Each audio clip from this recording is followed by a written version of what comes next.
Man, oh man, it is good to be back in the booth. G. Bush is back. Everybody, get your coffee ready. Get it ready. We've been gone for what it feels like, 6, 7 years? This is what the game been missing. This is what happens when you be up out of here, bro. The game be missing this. I've been looking around. You see what it is. Stop playing around with me. And a lot of people, the game has been dry. Boy, oh boy. The game be dry without G. Bush, man. It's like having that turkey that you don't fry. It's like having that turkey that you ain't got no gravy on it. You ain't got nothing, no sides, no mashed potatoes. You got that turkey. And a lot of this turkey has been served to the people. And I've heard you loud and clear. Nobody wants that dry turkey. So now we get it going. G. Bush is back in the building. First and foremost, I want to thank everybody for pulling up on me. We had some crazy stuff going on in my family. And you know, how we do, we family over here. I tell you, shout out to, because they be watching. Shout out to my Aunt Joanne, passed away on my mom's side of the family. And on my dad's side, my Aunt Dolores passed away. And it was one of them tough ones because, when you got people and elders and the people that hold you up, you know what I'm saying? Really, real big pillars of what the community is, pillars of what your family is. A lot of people don't be knowing, man. Some people that ain't that connected to their family don't be understanding. Like you lose your grandparents and you lose that glue that hold everybody together. And then you got the aunts and uncles that's right up underneath them. Like the aunts and uncles that's underneath them, the ones that's organizing, the ones that's always on the phone when something go down, the ones that's looking out for people, making sure people's eating, making sure you're doing the right stuff. When you lose them type elders, it'd be tough because you start to look around and say, man, who gonna pick up the slack? You know what I'm saying? Who gonna do that? So, we lost, in about a week's time, we lost 2 family members. We had a bunch of stuff going on with our family. And so, I want to shout out everybody that was holding me down. I got letters and different things, and people hit me up on Facebook and Twitter, Instagram, even professional athletes. It was crazy to me. Shout out to them just for reaching out. They got games and different stuff, and guys got basketball games and football games, and they reached out just to say, hey, G. Bush, we saw what you put on Twitter and Facebook, when we appreciate you doing your thing, and we condolences to your family. So, I was off for about a week, and it was good to get around family, get around individuals. And so I want to thank you guys for your prayers and helping me get back on my feet and getting back to where we are today so we can have these conversations, because this is my therapy. This is truly my therapy. So thank you. We'll get that out of the way first and foremost. But let's get to this. Why I've been gone. Why I've been gone. The game has been missing the energy. The game has been missing the energy. And the great thing about leaving sometimes is then you can go away and get to your thoughts. You go to your thoughts and you understand, and you start to look at this game plan. You start to look at things. And because you out of the matrix, you got your own free thought, and you start to see things in a different way. And the future ain't hard to tell if you just look. And right now, the Cleveland Browns done told you a lot of different things. And a lot of people talk about, oh my gosh, this game against the Titans, this Titans game is not going to be that crazy, bro. It's not people, the tickets are, see, this is the reason why y'all don't be enlightened. The ticket prices, you think this is all about the ticket prices and how many, what tickets is going for? Good gracious. This is why G. Bush has to open up the barbershop and line you fools up. See, you didn't get it. You talk about ticket prices? This game is so much more than anything. This game is much more than anybody would talk about. Yeah, I see it. This game is way more. This is one of the most pivotal games on the schedule. And I'm going to tell you why. Buckle up. Because for a whole week, See, that's what happens when you got group thinking, group talk. This is what happens when somebody just keeps saying stuff. This is what happens when you ain't got nobody in here bringing receipts. We're going to get real business school in here tonight. We're going to get real business school in the building. We get business school in the building. We're going to tell you, and I'm going to give you the prediction. And it's all half this already written. I got your prediction for Shedeur Sanders. I'm going to give you a prediction what we're going to do in this game against Tennessee, what he needs to do, and how this pertains to moving forward, especially with this Cam Ward battle. Y'all going to be interested to see this. Please get your coffee ready. You know it's going to be special because I done had a week worth of material. I done went to sleep, woke up 7-8 days in a row with stuff in the back of my mind, right? And I've been unplugged from the grid. Please get your coffee ready because it's going to be liberating. I'm going to tell you what's going on with Andrew Berry. Bro, they've been telling you Andrew Berry been safe for about 3 or 4 weeks now. You didn't catch that? Oh, we got some more. The receipts is coming with that too. Oh, by the way, Kevin Stefanski. You're not off the hook, bro. I like what you was talking about. It was cute. You tried it. You tried it, didn't you, Kev? You tried it hard. You tried, didn't you? But let me tell you what's going to happen with Kevin Stefanski, because the writing is always on the wall with that too. We got a great show planned for you right here. Get locked in, loaded, ready to go. It's your boy G Bush. We back in the saddle. It is Saturday morning. Let's get it going because we got a lot to talk about. It ain't no time for half-stepping. Thanksgiving is over. We're going to get you ready for these presents. And we talking about what's under this tree right here on the Barbershop. Oh, yeah. Oh, yeah. We ready to go. The future ain't hard to tell if you look. The Cleveland Browns have been giving away the secrets in plain sight. Let's first and foremost start with a little bit of a nugget that you say, G Bush, I can't believe you starting with this. Y'all notice something? Y'all notice Wyatt Teller was sitting down a little bit? Y'all notice Wyatt Teller ain't starting no more? Yeah, he was platooning in and out. Let me put it in the chat if you've seen that. Let me throw a 1 in there if you've seen Wyatt Teller not playing no more. Last week against the 49ers, he was moving around and, they was platooning him every other series. And you ask yourself, why is it Wyatt Teller, what's going on? Well, first of all, let's keep it real. Wyatt Teller wasn't playing all that well. Let's keep it real. Wyatt Teller, they'd have kicked the can down the road, $11, $12 million for Wyatt Teller. And let me just ask you something. Why would you at this point in time, why would you be having Wyatt Teller play right now? And they talk about, oh my gosh, I don't know why they're doing Wyatt so dirty. They're doing him so dirty. Let me just show y'all so we can get to something. You know what? I wasn't even going to start the show with this. Pardon me. Now, mind you, pardon me. Let's get to it.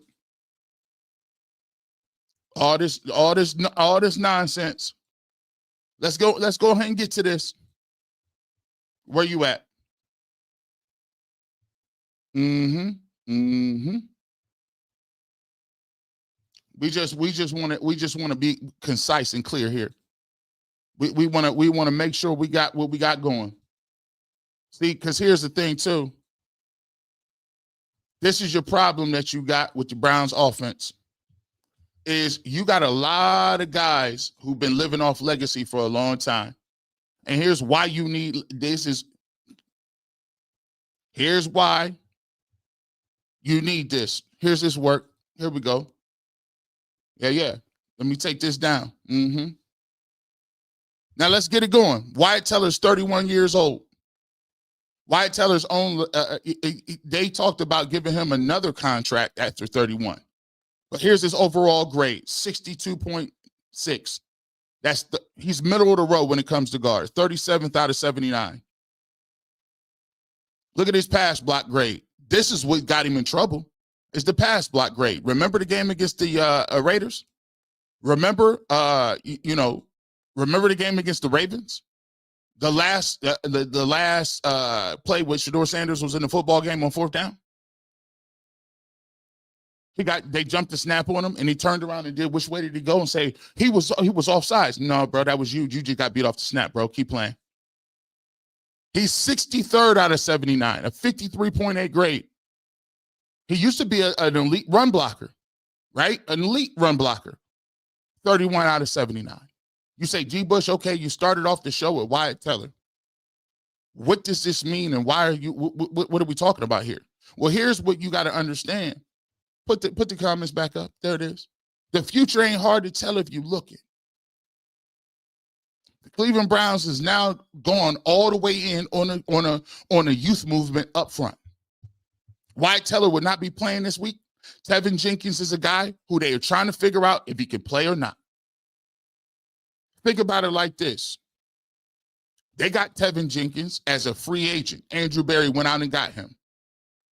He was not playing because Ethan Poaches and Wyatt Teller and Joe Bitonio were in the mix. And that was the core of what the Browns have been doing since Kevin Stefanski was here. Did you think Kevin Stefanski sat him down for rotation purposes? You think that happened?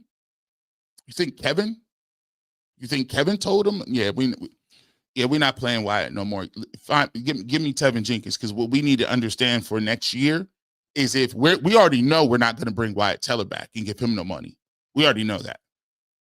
What we need to figure out is, can Tevin Jenkins play? And if Tevin Jenkins can play, guess what we'll do? We're going to sign him. That'll be one of the linemen we can bring back. The future ain't hard to tell if you just look. But a lot of people I've been dealing with, a lot of people that be sitting up here reading these little pamphlets and going and low-hanging fruit, y'all don't see the forest for the trees, do you? Huh? You didn't see this move in plain sight?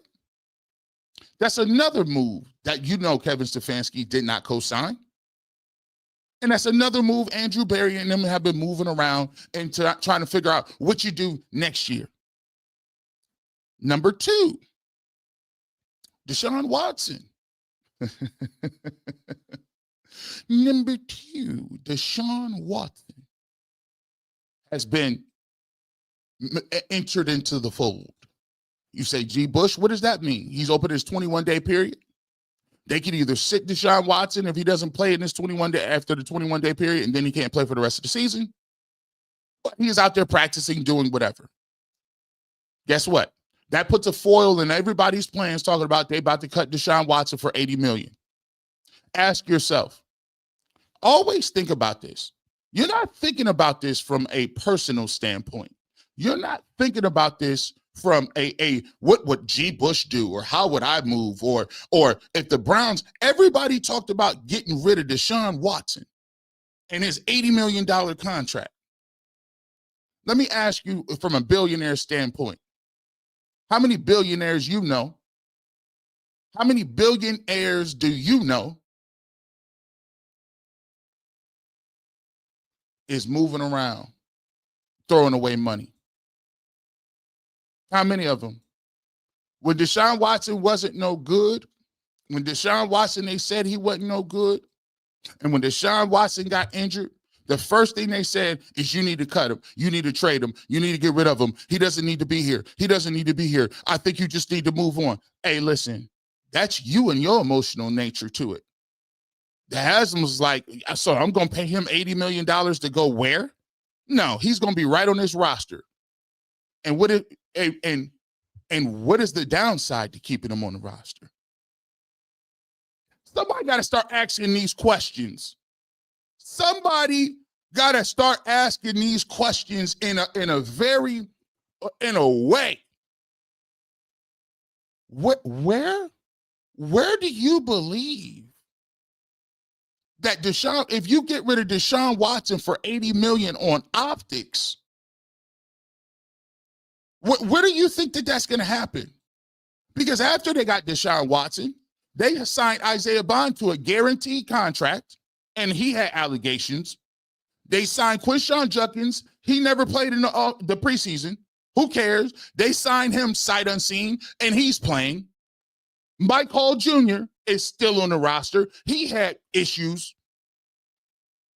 Where do you see, and what the Cleveland Browns have ever done, have told you that they're cutting Deshaun Watson for $80 million? And then you're going to take money off the table to field the rest of your roster? No, I call that you being emotional. You're virtue signaling. A lot of people are virtue signaling, and it don't be working like that. Like, you think that they're going to get rid of $80 million and then hamstring themselves? No. Deshaun Watson, I already told you what it was. Oh, my God. I don't know if you can do it. It's the boogeyman. Oh, Deshaun Watson, it was all his fault. It was all his fault. You can move and score him all you want, bro. Don't mean it's right. What are you guys talking about? They've already made the gentleman's handshake. See, again, this is the way life works. This is the reason G. Bush gives you the barbershop and tells you the way it works. The way it works is this.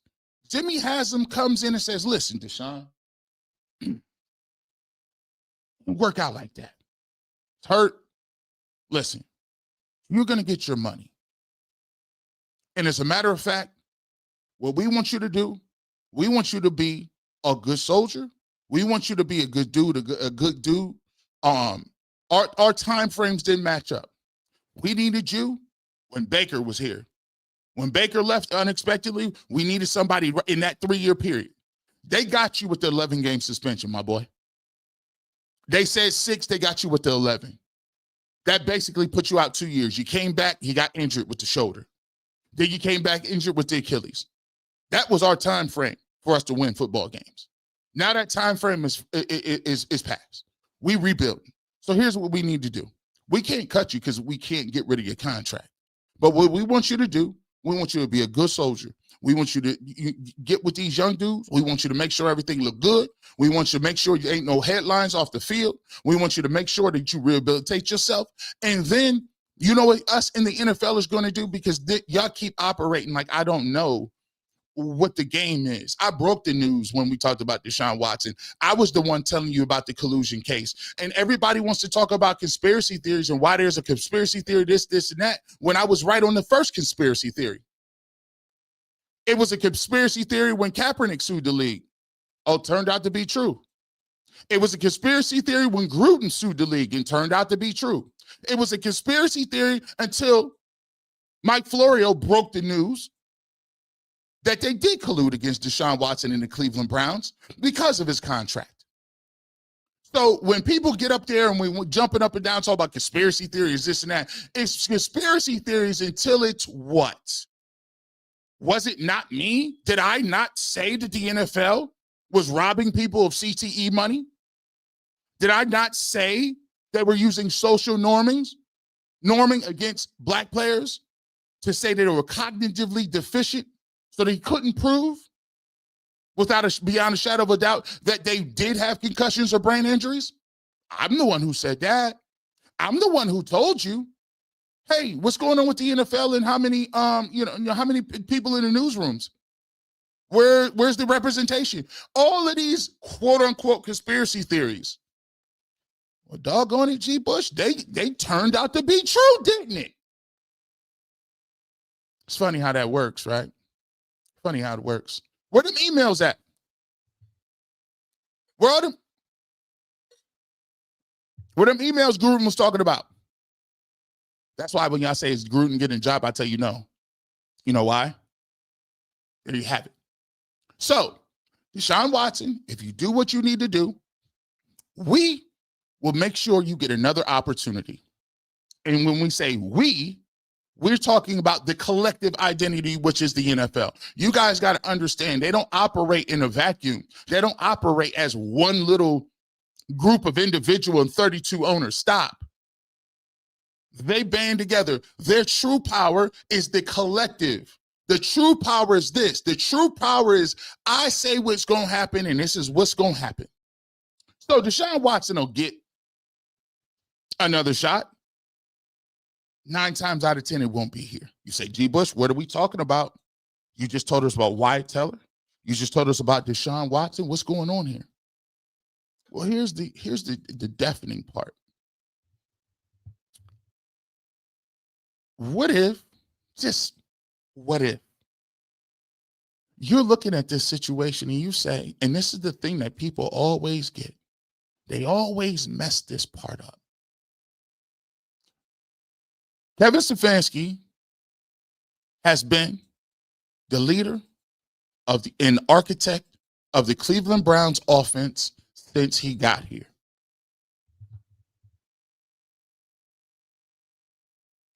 We talk about Deshaun Watson being garbage, terrible, all the above, letter D. Well, guess what? When Joe Flacco was here and he looked terrible and he went to Cincinnati and threw up all them yards, the indictment didn't move from Watson to Flacco to Gabriel to whatever. It moved from the players to the coach. What if I told you that Andrew Berry and Jimmy Haslam might not even think it was all Deshaun Watson? What if I told you that the data that they have and in the film work that they see, in the analysis that they put in and the data that proves, you know what? Deshaun Watson wasn't what he was, but he wasn't that bad. As a matter of fact, let's go down the line and look at all the quarterbacks. What if the evaluation is, hasn't been the players, it's been you, Kevin. But you notice something, it never gets back to that because you keep having stories like this. I always tell you people, make sure you drill down. Make sure you understand what's coming. Make sure you understand what it is because the push has always been Kevin is this great coach. Kevin is this great coach. He's a 2-time coach of the year. By the way, that is a writer's award. The Associated Press writes for that. And the Associated Press been telling you all kind of crazy stuff. They told you Kenny Pickett was good, didn't they? And Dylan Gabriel was a supercomputer. But as long as you keep having stories like this, you can understand something. In fact, if the Browns follow through on firing Kevin Stefanski, one AFC executive told, he's a good coach, experienced 2-time coach of the year. Cleveland is a hard place to win. He might need a fresh start elsewhere. Let me ask you a question. I always tell people, get down to the specifics. One of the best things that they ever teach you in debate class, what do they teach you in communications skills and how to be a person that puts people's feet to the fire, is make them be specific. What does he's a good coach mean? You're a good coach based on your metrics. You're a good coach based on your win-loss record. You're a good coach based on your development. You're a good coach based on your X's and O's. You're a good coach based on your communication. You tell me which one of those things he's good at. The record don't say it. The development don't say it with the quarterbacks. Huh? His communication style don't say it. As a matter of fact, he barely even talks. And when he does talk, he's never forthright. He doesn't even talk when it could help him out.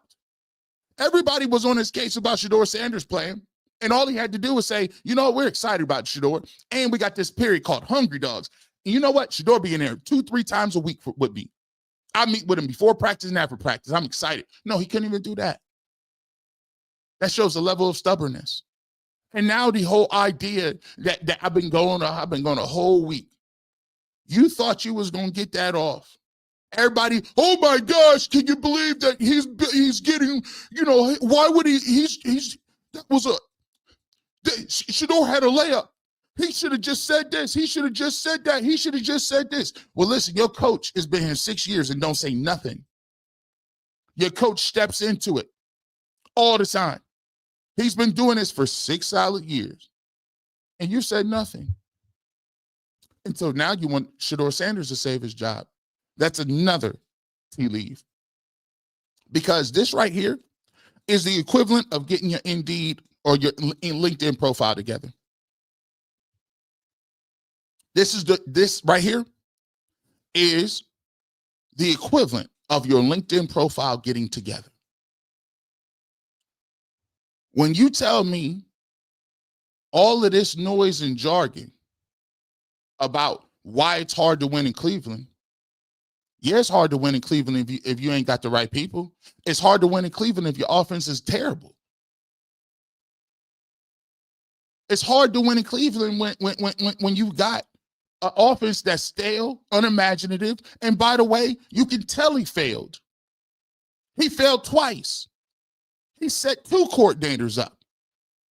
Why would you hand your playbook over to Dorsey, then fire and then take it back when it was done? Can somebody can somebody answer me this question? When somebody says Deshaun Watson ruined the whole thing, Deshaun Watson was injured after 6 games. What did he do the rest of the 13 or 14 or 12 games he had? And if it was so Deshaun Watson, why didn't Kevin Stefanski keep the playbook and prove that he was a coordinator and he could get the most out of anybody? Did he? No. He passed it along. I call that passing a buck. Not only did you do it last year and fired Dorsey, you took the playbook back. And then this year you did the same thing to another rookie coordinator in the middle of the season. You see, you don't have enough confidence and trust for people to do their part. You want to keep everything hands-on. I'm in control, I'm in control, I'm in control until it don't look good enough. That's a great one. A coach of the year that never won his division. Maybe I'm speaking a little bit too loud here.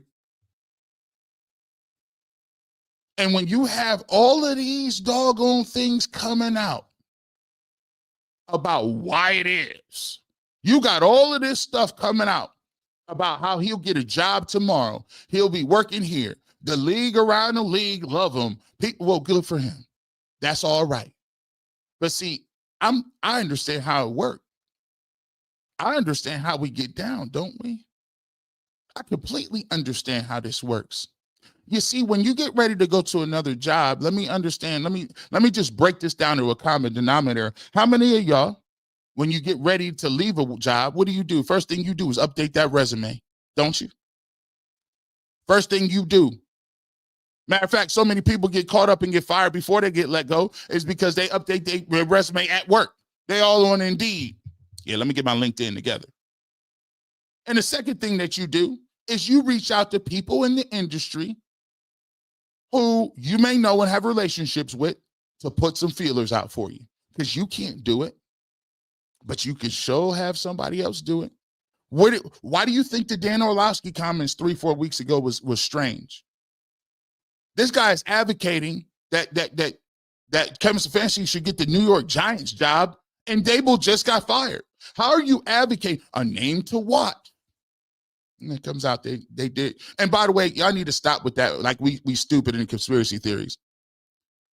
A connection is a connection. If you don't think somebody being part of the same agency is a connection, you think we're stupid. There's connections that people don't even know that be deep tied. But if you think that people in the same agency don't know each other, come on now. Even if Kevin Stefanski don't say nothing, the agent, his job is to make sure Dan Orlovsky and Kevin Stefanski stay gainfully employed. You know why? Because he gets a cut. Why would he want Kevin Stefanski to be unemployed? So even if Dan Orlovsky is saying that on behest of whoever it is or the agent, why do you think that's not valid? There's nothing heinous about it. It's just the way relationships work. People throw feelers out to see what's going on and how things move. Right? That's how they moving. So let's finish this up. Browns could fire Kevin Stefanski this offseason. When this Brown season mercifully ends, site insider Jeremy Fowler writes that Stefanski may be looking for an escape hatch as much as owner Jimmy Haslam. Oh, it's not you, it's me. That's a great one. How many people you done broke up with saying that same thing? How many people you done said that? Right? He's looking for escape hatch as much as owner Jimmy has him. Fowler writes, Kevin Stefanski's future comes up often in my conversations with people around the league due to the Browns' 6-23 record, hence the record we talked about earlier, the past 2 seasons. Another reason his name comes up, several executives and coaches I've spoke with to believe he's had he'd be a prime candidate for a head coaching job elsewhere should the Browns move on after the season. Well, great job for you. That's great. Sometimes that's just a better move, right? Kind of like this, right? Kind of like the move that we kind of talked about earlier. If you just watch,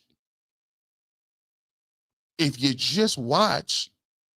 kind of how they told D. Podesta that he can go do the Rockies job in the middle of the year. See, the Browns has already been telling people to update your resume. They've been giving them a full, go ahead, do your thing.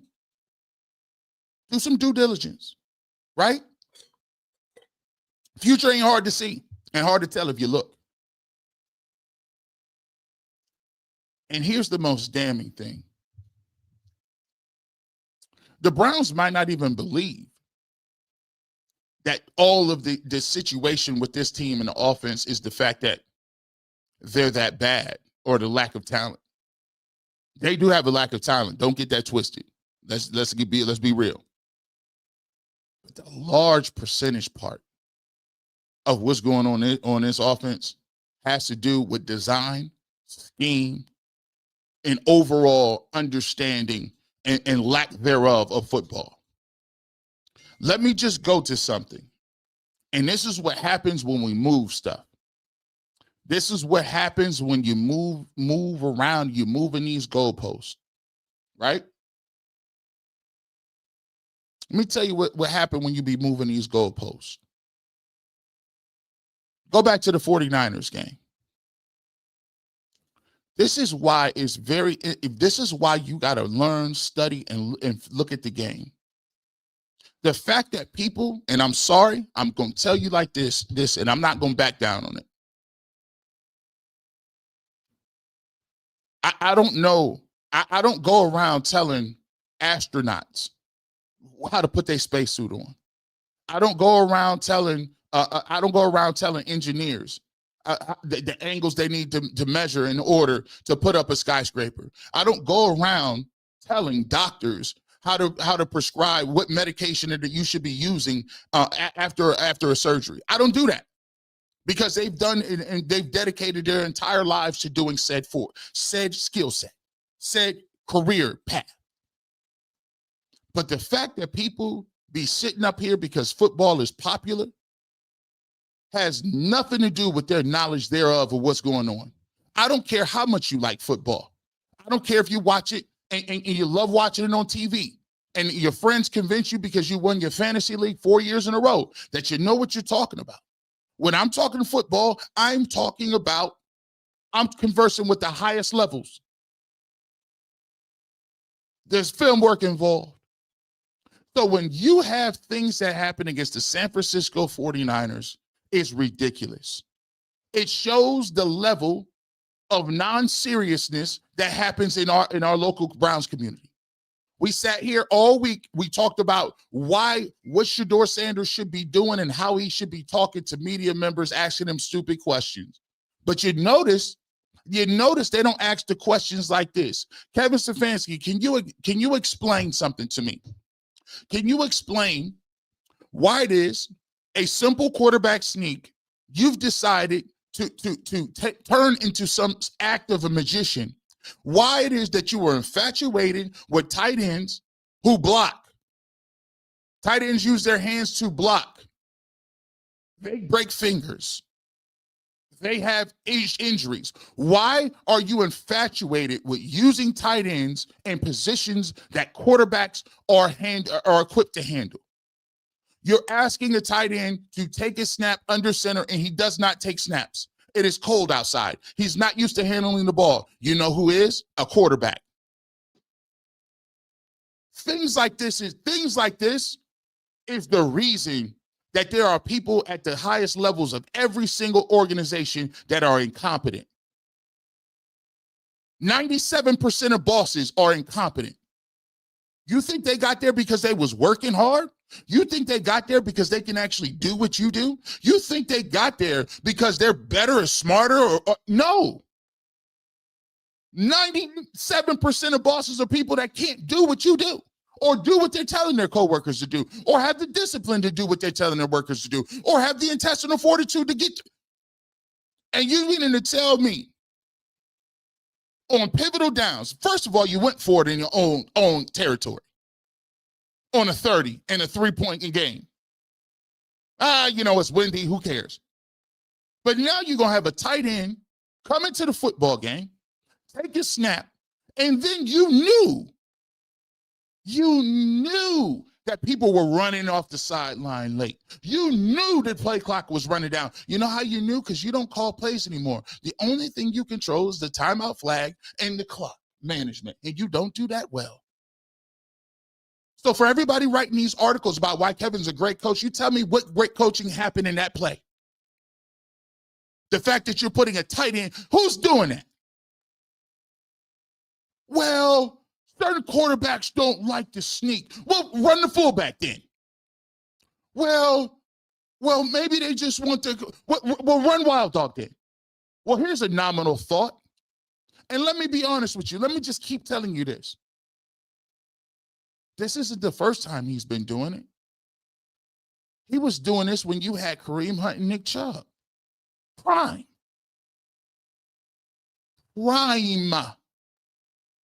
And you were bringing in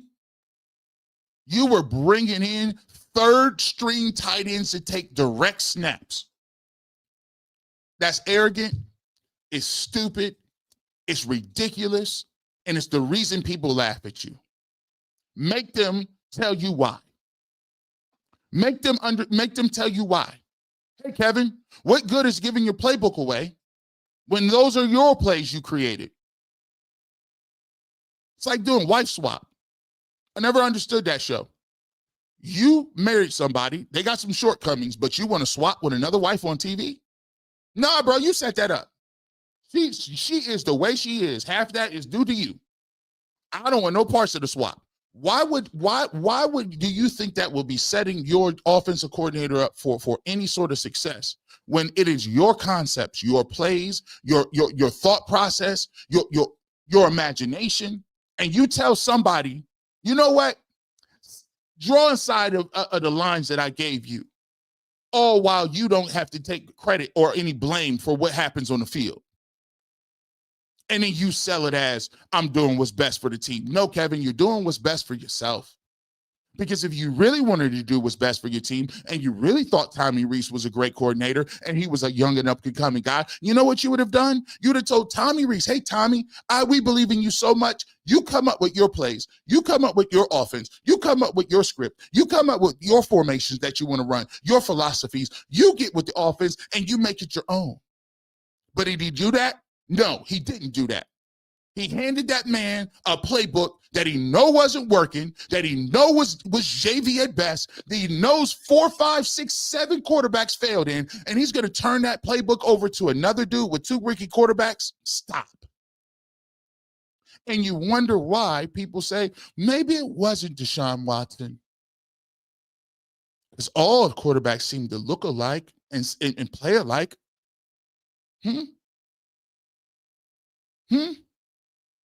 Anybody giving him a job, maybe he should sit out a year too. Maybe he might, because he needs to get his communication skills up. He's been passive aggressive with, how many people I could go down the list. Tell me, I want to put it in the chat. What's his best relationship? Name somebody that was good or had a name in the league that he actually got along with. I'll wait. Wasn't Jarvis or Odell. Really ain't Myles Garrett. We know you don't get along with Shedeur Sanders like that. Y'all keep trying to get Shedeur Sanders to cancel himself. We're not doing that. We're not stupid. Where is his relationship at? He fired his dude, Alex Van Pelt. Wasn't that your guy you came in here with? Where's the relationship? Deshaun Watson relationship ain't there. Flacco? Oh, okay. I'll wait. We're just talking. Let's get to some of these super chats real quick before we get to our next topic. We appreciate y'all pulling up. Meshach of Baltimore. Bro, the show was wilding. Without you, glad you back. Hey, listen, man, you know we back. We back in the building. We not gonna play no games with them. We right back. Checks and balances is in the building. G. Bush we trust. Appreciate you. Oh, they was tripping while you was gone. Throwing straight out. Bull was acting a fool. I had to turn it off. I'm sure they had, listen, you know what the great part about, I'm sure they had some crazy takes, you know. But you know, the cool thing about it is I come back in recharged, ready to go. Charged up. Let's go. 2,599 people in here. Wherever you at, hit that like button. Let's go. Same O-line that lifted 12 up, shaking my head. Salute G. Bush. J. Mac too fresh. Shedeur Sanders is going for 300 yards and 3 touchdowns, no turnovers, double wrists up, and bared down from Chicago. Let me tell you something. This about to be this next segment. Trust me. Shedeur Sanders is set up. It's set. I can't believe it. I had to run to the booth because I couldn't. Nobody wasn't seeing this. That's the great thing about it. I had to run to the booth because nobody wasn't seeing what I was seeing this week against the Titans. Wait till we get to the angle and wherever you at, we going to get to this right after this. Shedeur Sanders is set up. Something crazy. And this angle is different. Right now, a lot of people is skipping over this game. This game for the Cleveland Browns is important for all bodies, all partners concerned. If you watch Ultimate Browns, I kind of alluded to it, but it's a little extra sauce on this one. By the way, I got to throw him for 278, 2 touchdowns. And the Browns roll. 27-10. I just let you know that right now. MP Tracks. I think Stefanski going to throw him a bone this week. Shedeur defended his character with the media. He owes him one about the ball. Here's what I'm saying. MP Tracks. Let me tell you this. As I silence my phone, you can tell I'm out of shape. They go on the week, you got your phone on, dog. What's up? Bad job out of you. Get your notifications off, G. Bush. You're doing nasty work. Here we go. Let me tell you this. I think that's gone. That's gone. They working directly with Tommy Rees. Wyatt Teller sitting down. Remember what I told you? That control, it be stripped away. The powers of the Black Panther will be stripped away. Remember what I told you? Week after week, it's either you getting power or you losing power. Which one is it? You think is Wyatt Teller sitting down? That was Kevin Stefanski? The trade of Joe Flacco, that was Stefanski? Come on now. They didn't took all that. They didn't got him together. That ain't even rolling. Prayers and condolences to you and yours, G. Bush. Thank you, Miss Bell. We appreciate you so much. Glad to be back with you. Deshaun will back up Shedeur next year. AB first 4 picks will be a receiver, O-line, free agent. Let me tell you something. If you're waiting for that, listen. That segment, Greg Cuz, that segment gonna be crazy. Wait till you get to the Andrew Berry fold of things. Because I'm gonna tell you what, Andrew Berry, they done told you all they need to know about him. He's been safe for about 10 weeks. Been safe. Miss Bell, I know I'm late, but Judy needs to take 2 seats. The one thing I know, the Jerry Judy slander is alive and well this week. Selmo for yo, G. Bush, a salute to both rookie quarterbacks. I'm going to enjoy watching these brothers go out there tomorrow and do what they do, love to do, and play the game. Selmo for, thank you so much, my brother. Appreciate the super chat. Y'all, this is why I be liking y'all. Y'all be stealing my topics. I'm gonna get to them. Y'all stealing my topics. Listen to the Reese press conference. He was giving an indication of some of those critical plays with subliminal Kevin call. These weird little plays they be running. Let me tell you something, and this is what I be trying to get at. If you running, think about this. Think about the evaluation. I done picked these players, right? And here's the reason why people is in a vacuum, because they so like cornered, looking around to find out any reason why Kevin Stefanski, it doesn't matter. I know the stats don't matter, the numbers don't matter. Y'all talk about people with Shedeur Sanders. This dude, Kevin Stefanski, got one of the biggest, his fans is wild. Like this dude, they'll tell you, oh my goodness, it wasn't his fault. They'll say it was Santa Claus's fault. Kevin Stefanski will forget to get half the stuff on his Christmas list, and these dudes are literally writing with the media. You know what? St. Nicholas is slipping on the bill. St. Nicholas is washed. Kevin Stefanski, half of the Christmas list didn't get bought. We need to write why Kevin Stefanski will still, he's the best. Bro, you forgot the Christmas list, dog. You gonna blame it on Santa Claus? Y'all cold. Kevin Stefanski is gonna, three reasons why Kevin Stefanski should be the new Santa Claus. Y'all cats have lost y'all's mind. If you don't think that these dudes in the front office that already peeped that your playbook is trash, they didn't already peep. They didn't already seen that you don't be putting people in the best positions. They didn't already seen your archaic little nasty little JV playbook. Why you think that they're like, okay, yeah. That's why the evaluation be looking like, is it really them or is it you? Or is it a combination of both? And that's what they're looking at. I'll give you the receipts. Ms. Bell, Coach Kevin Stefanski knew Shedeur wasn't a fifth-round talent. Let me tell you this. That fifth-round talent is about to be it's up. It's going to be up. We're going to talk about it coming up here in a minute. Trust me, we're going to get to it. Hey, G. Bush. Barry's now the head man in charge. He got rid of DePodesta. He's going to fire Kevin and pick the next head coach. Next season, Shedeur will be quarterback 1, Deshaun Watson quarterback 2, DG quarterback 3, and he'll draft 2 receivers with the first 2 picks. Armac, dog, I'm going to tell you why in a minute. That's not far-fetched. Because he's already activated Deshaun. He hasn't activated him. He's in his 21-game period. That don't sound like somebody they're going to cut this bait. Is they going to do that? By the way,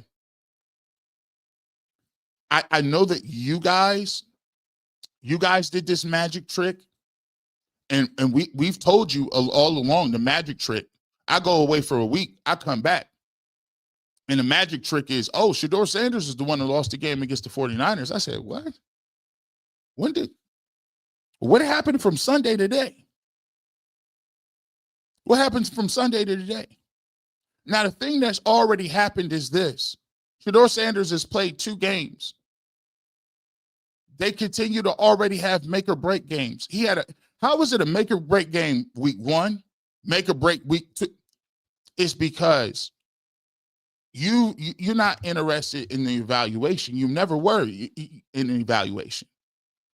This is what happens when you're not being honest about what we're talking about. Again, how many weeks did Dylan Gabriel play? Again, how many games did Shedeur Sanders play? And by the way, we continually get these ridiculous comments. Guys, why are you trying to act like because Shedeur Sanders wasn't playing or wasn't getting reps that he wasn't preparing himself?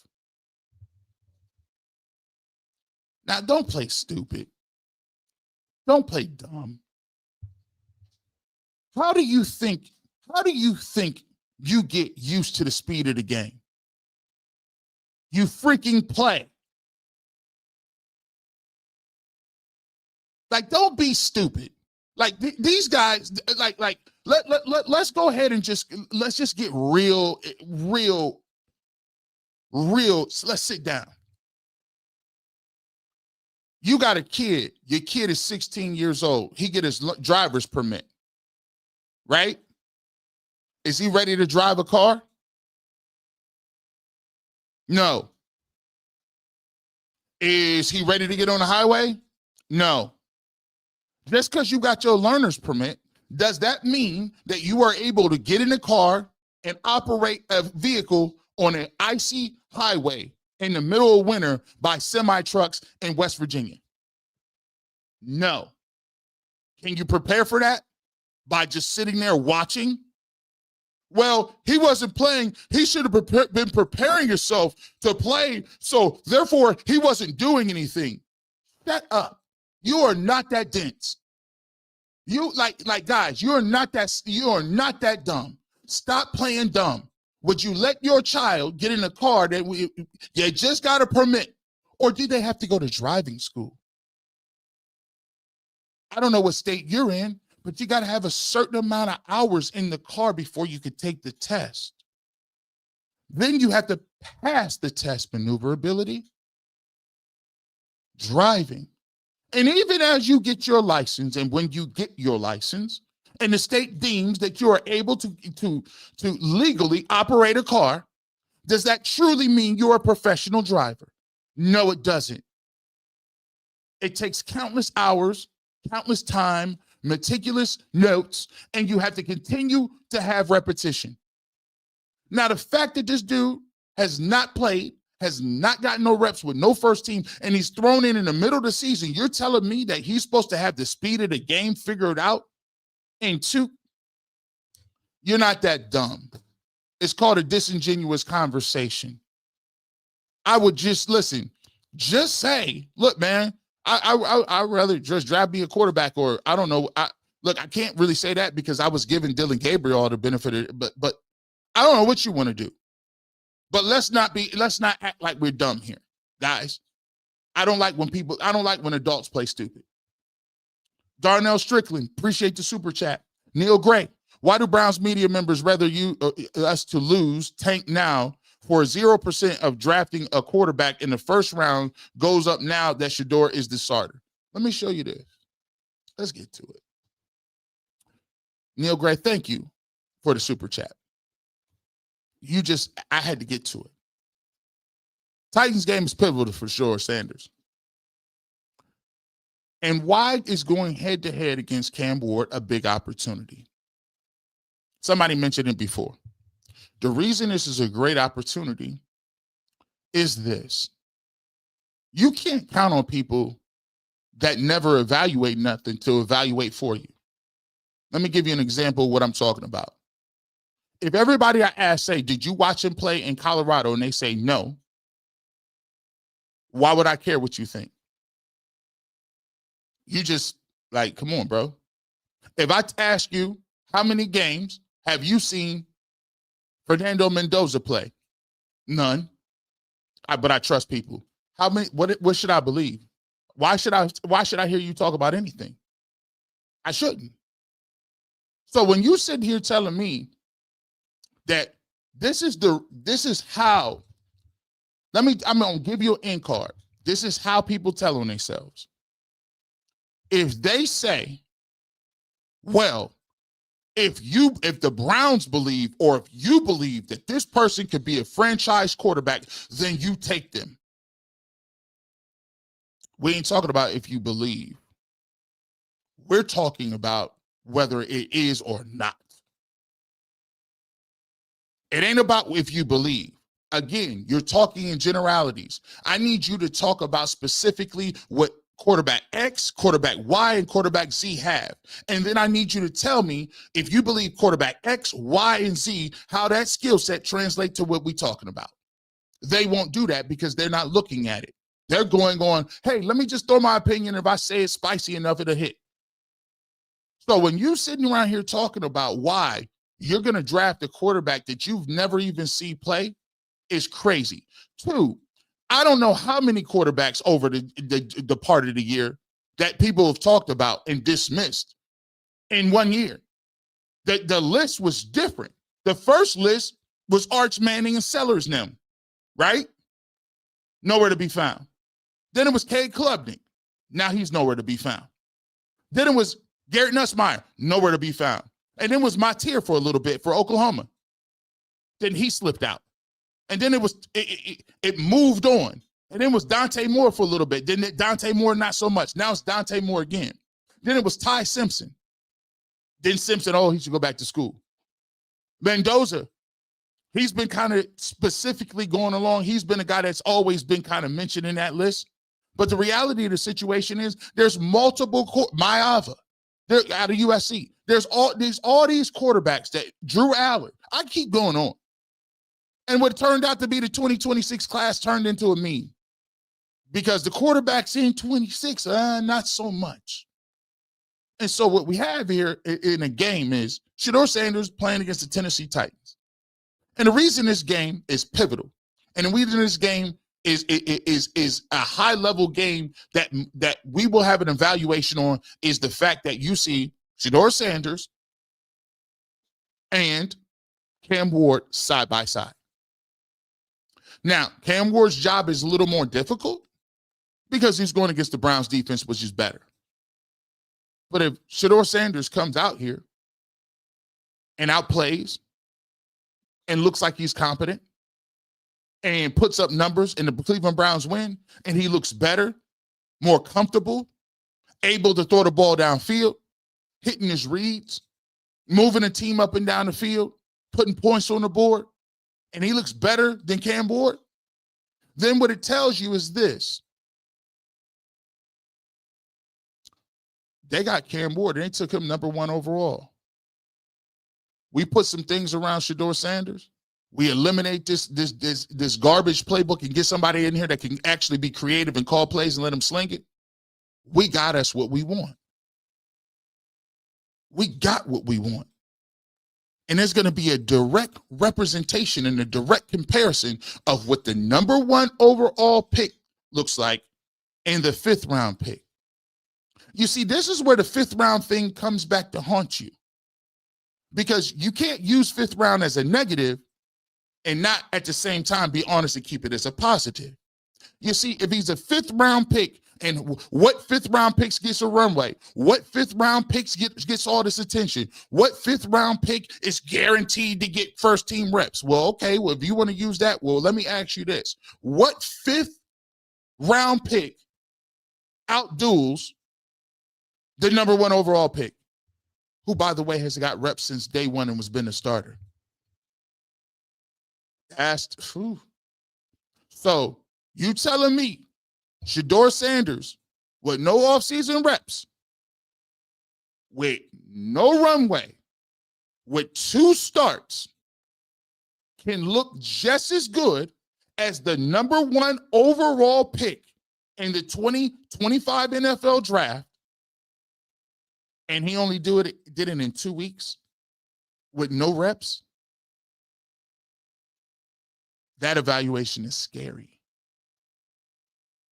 Because I'm looking at Cam Ward and I'm saying, okay, y'all thought that this was the unanimous number 1 guy? If my 5th round pick can do what that guy does that not validate what you have right now? That validates that I can, you know what? With tweaking, with putting some pieces around, with going to get me a coordinator, with getting me 2 stud receivers. If you telling me that I got a baseline of a number 1 overall pick, that he's outperformed, and by the way, the Cleveland Browns offense isn't crazy. We see what the offense looked like. It's comparable to what the Titans are. Now I will give you this. The Browns defense is much more imposing than the Tennessee Titans. But let me just tell you this. The Browns offensive line ain't got Conklin. The Browns offensive line is in shambles. The Browns, we already talked about what Jerry Jeudy is talking about, right? So let me just show you a little something here. Here's where we get to this. Well, here we go. It's going to be dope. Let's take a look at what Cam Moore is doing this year. This is why when people talk about this evaluation and going to get another quarterback and all this other stuff, it is wild to me because you're just telling me, oh, I just don't, I don't like the quarterbacks. I want another one. It don't work that way in real life, bro. Let me tell you, let's look at Cam Ward. You see what selection he was taking? Round 1, selection 1. Right? His offensive grade is a 56.7. That's 36 out of 39 quarterbacks. He's young. He's 55.1. He's 37th out of 41 quarterbacks. Right? I don't even count his run grade because he don't run that much. But think about it. If that's the number 1 overall pick, and by the end of the year, your 5th round pick has better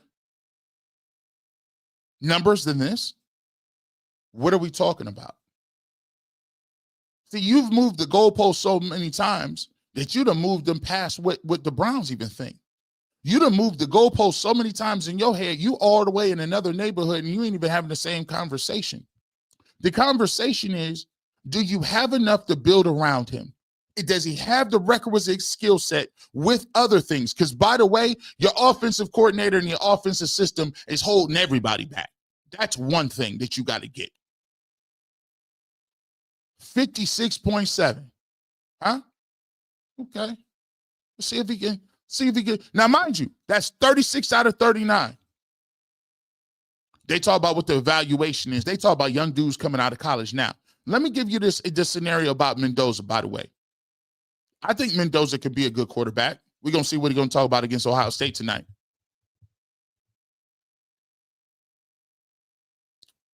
But let me ask you a question. I think Dane Brugler was on, and he said the Cleveland Browns, in order to get Mendoza, are going to have to trade and give. They're going to trade up and give you. They're going to give up the first pick, the Browns pick, which may be top 5. They're going to have to give the Jaguars pick, which is a later pick because the Jaguars keep winning. And they're going to have to give up something in next year's draft. So this is the reason why people don't, like, they talk about me being a Duke and knee-jerk. Where is your business savvy? Let me ask you a question. You don't have no linemen signed, period. You get good linemen in the first round and high in the draft. You sat here and railed about the fact that they gave up how many picks for Deshaun Watson. Here's the thing. Don't tell me about it's the player with the picks or whatever. You're willing to do whatever you want to do if it suits you. The same people jumping up and down talking about 3 first-round picks for Deshaun Watson is willing to give up them same picks for Mendoza. It's not about the play. It's about what you identified and if you like it or not. So you telling me you're going to give up all them picks to get a quarterback. And so you're going to bring in next year Dillon Gabriel, Shedeur Sanders, Deshaun Watson, and Fernando Mendoza. Not to mention that it took you 4 high-round assets to get Mendoza. Then what are you going to do? Have another quarterback competition?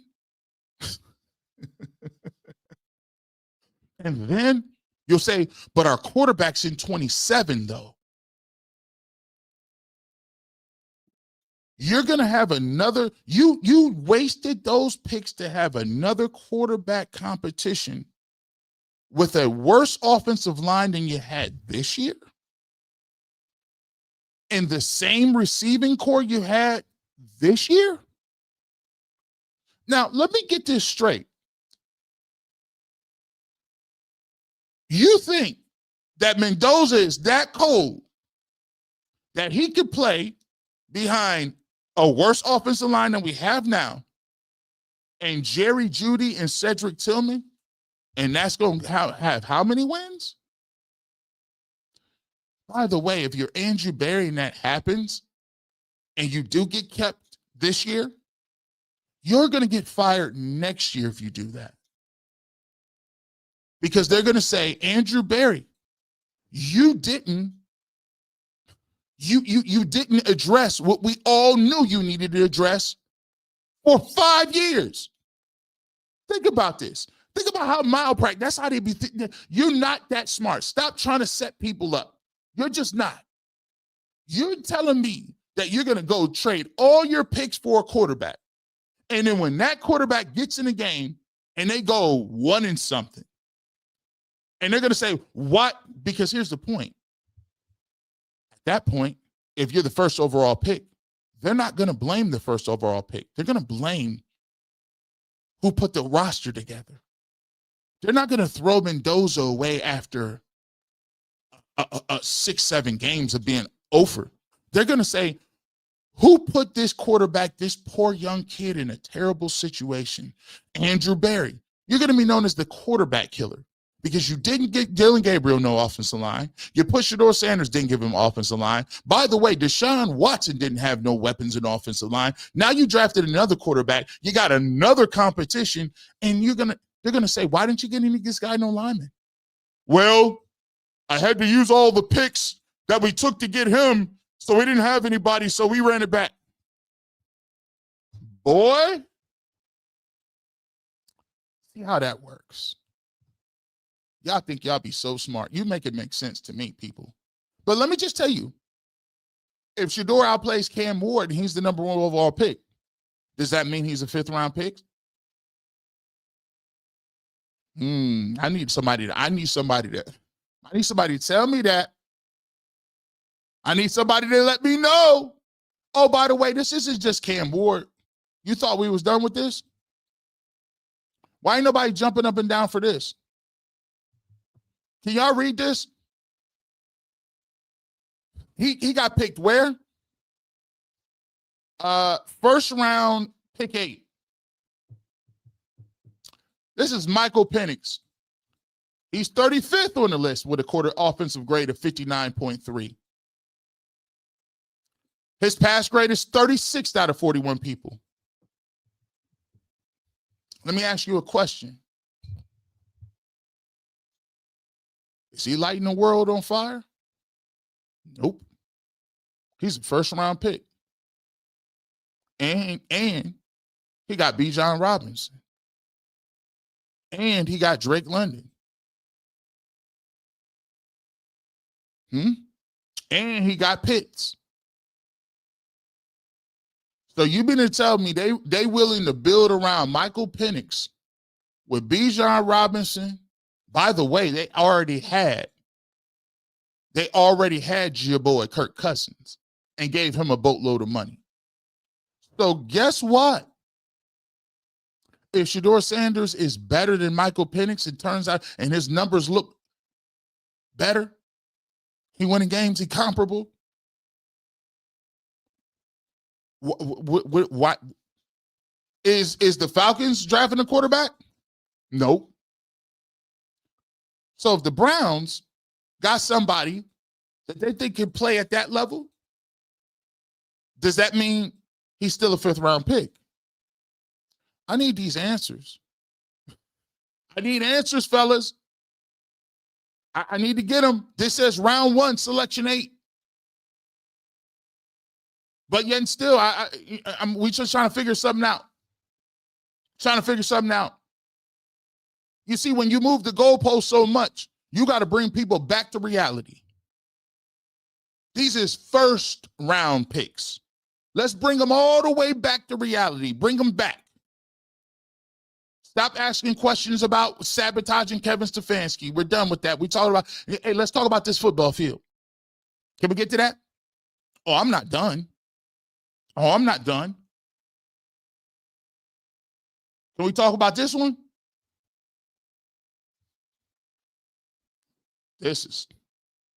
By the way, this dude ain't never been better than Shedeur Sanders. You want to talk about giving? This dude didn't do nothing at Michigan. This dude got carried at Michigan. This dude never was that deal. And he went 10th overall. It's funny how that patience thing works for some people. 52.6.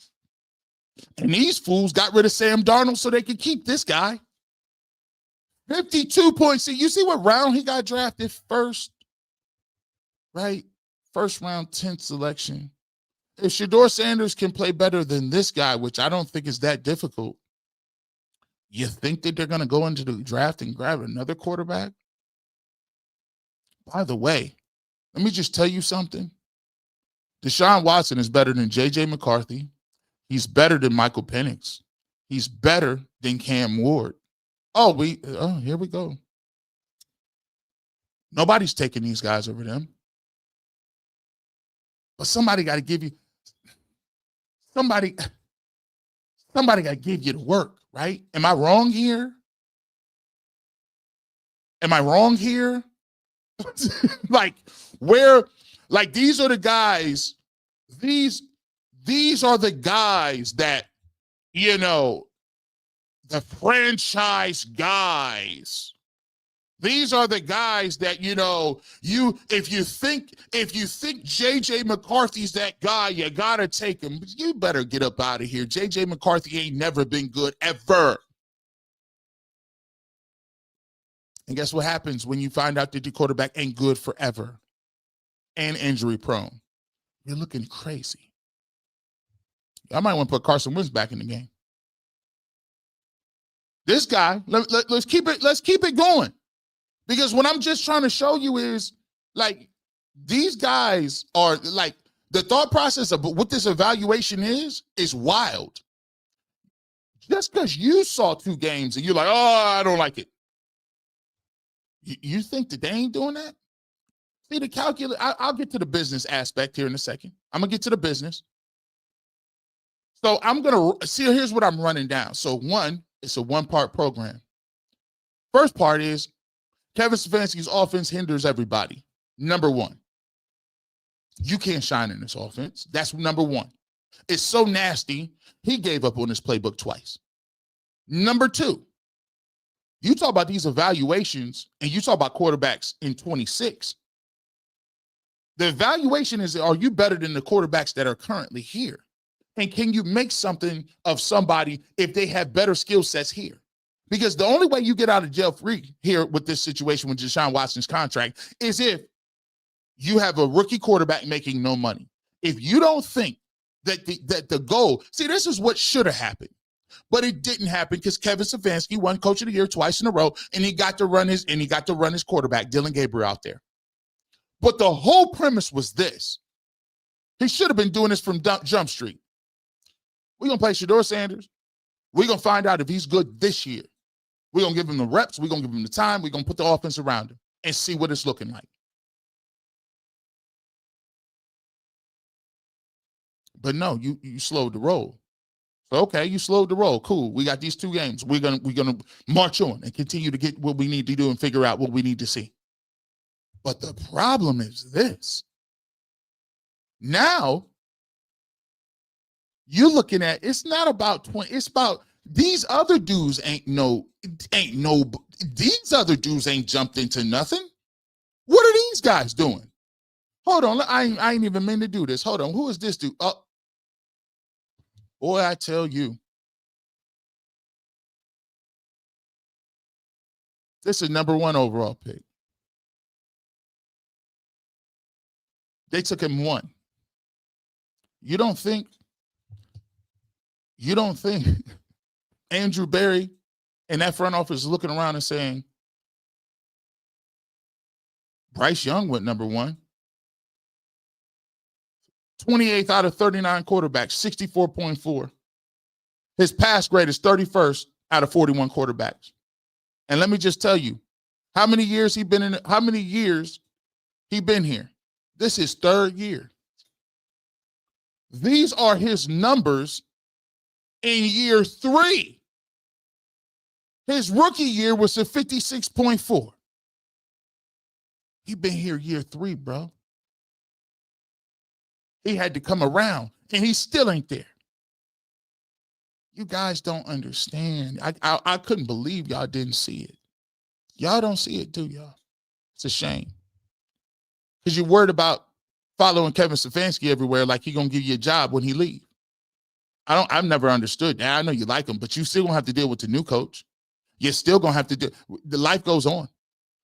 The reality of the situation is this: when you look at what the Cleveland Browns are putting down on tape right now, and what they're doing, if they come out here and they ball out, and they come out here and do what they're supposed to do against the Tennessee Titans, and Shedeur Sanders looks better than the number 1 overall pick Cam Ward, and he's received every rep. The offense is put around him. He's received he can go out. Cam Ward can, think about this. Cam Ward can go out and throw 17 picks, and he's still the starting quarterback and going to get every rep. If Shedeur Sanders has a thought process where he's playing every week, he's fighting for his job, fighting for his life, fighting for his ability to stay the quarterback. If he can outduel that guy with a terrible offense, what are we talking about 2026? What are we talking about? And it'd be so funny because you guys know this. You guys know that the most glaring weakness for the Cleveland Browns is the offensive line.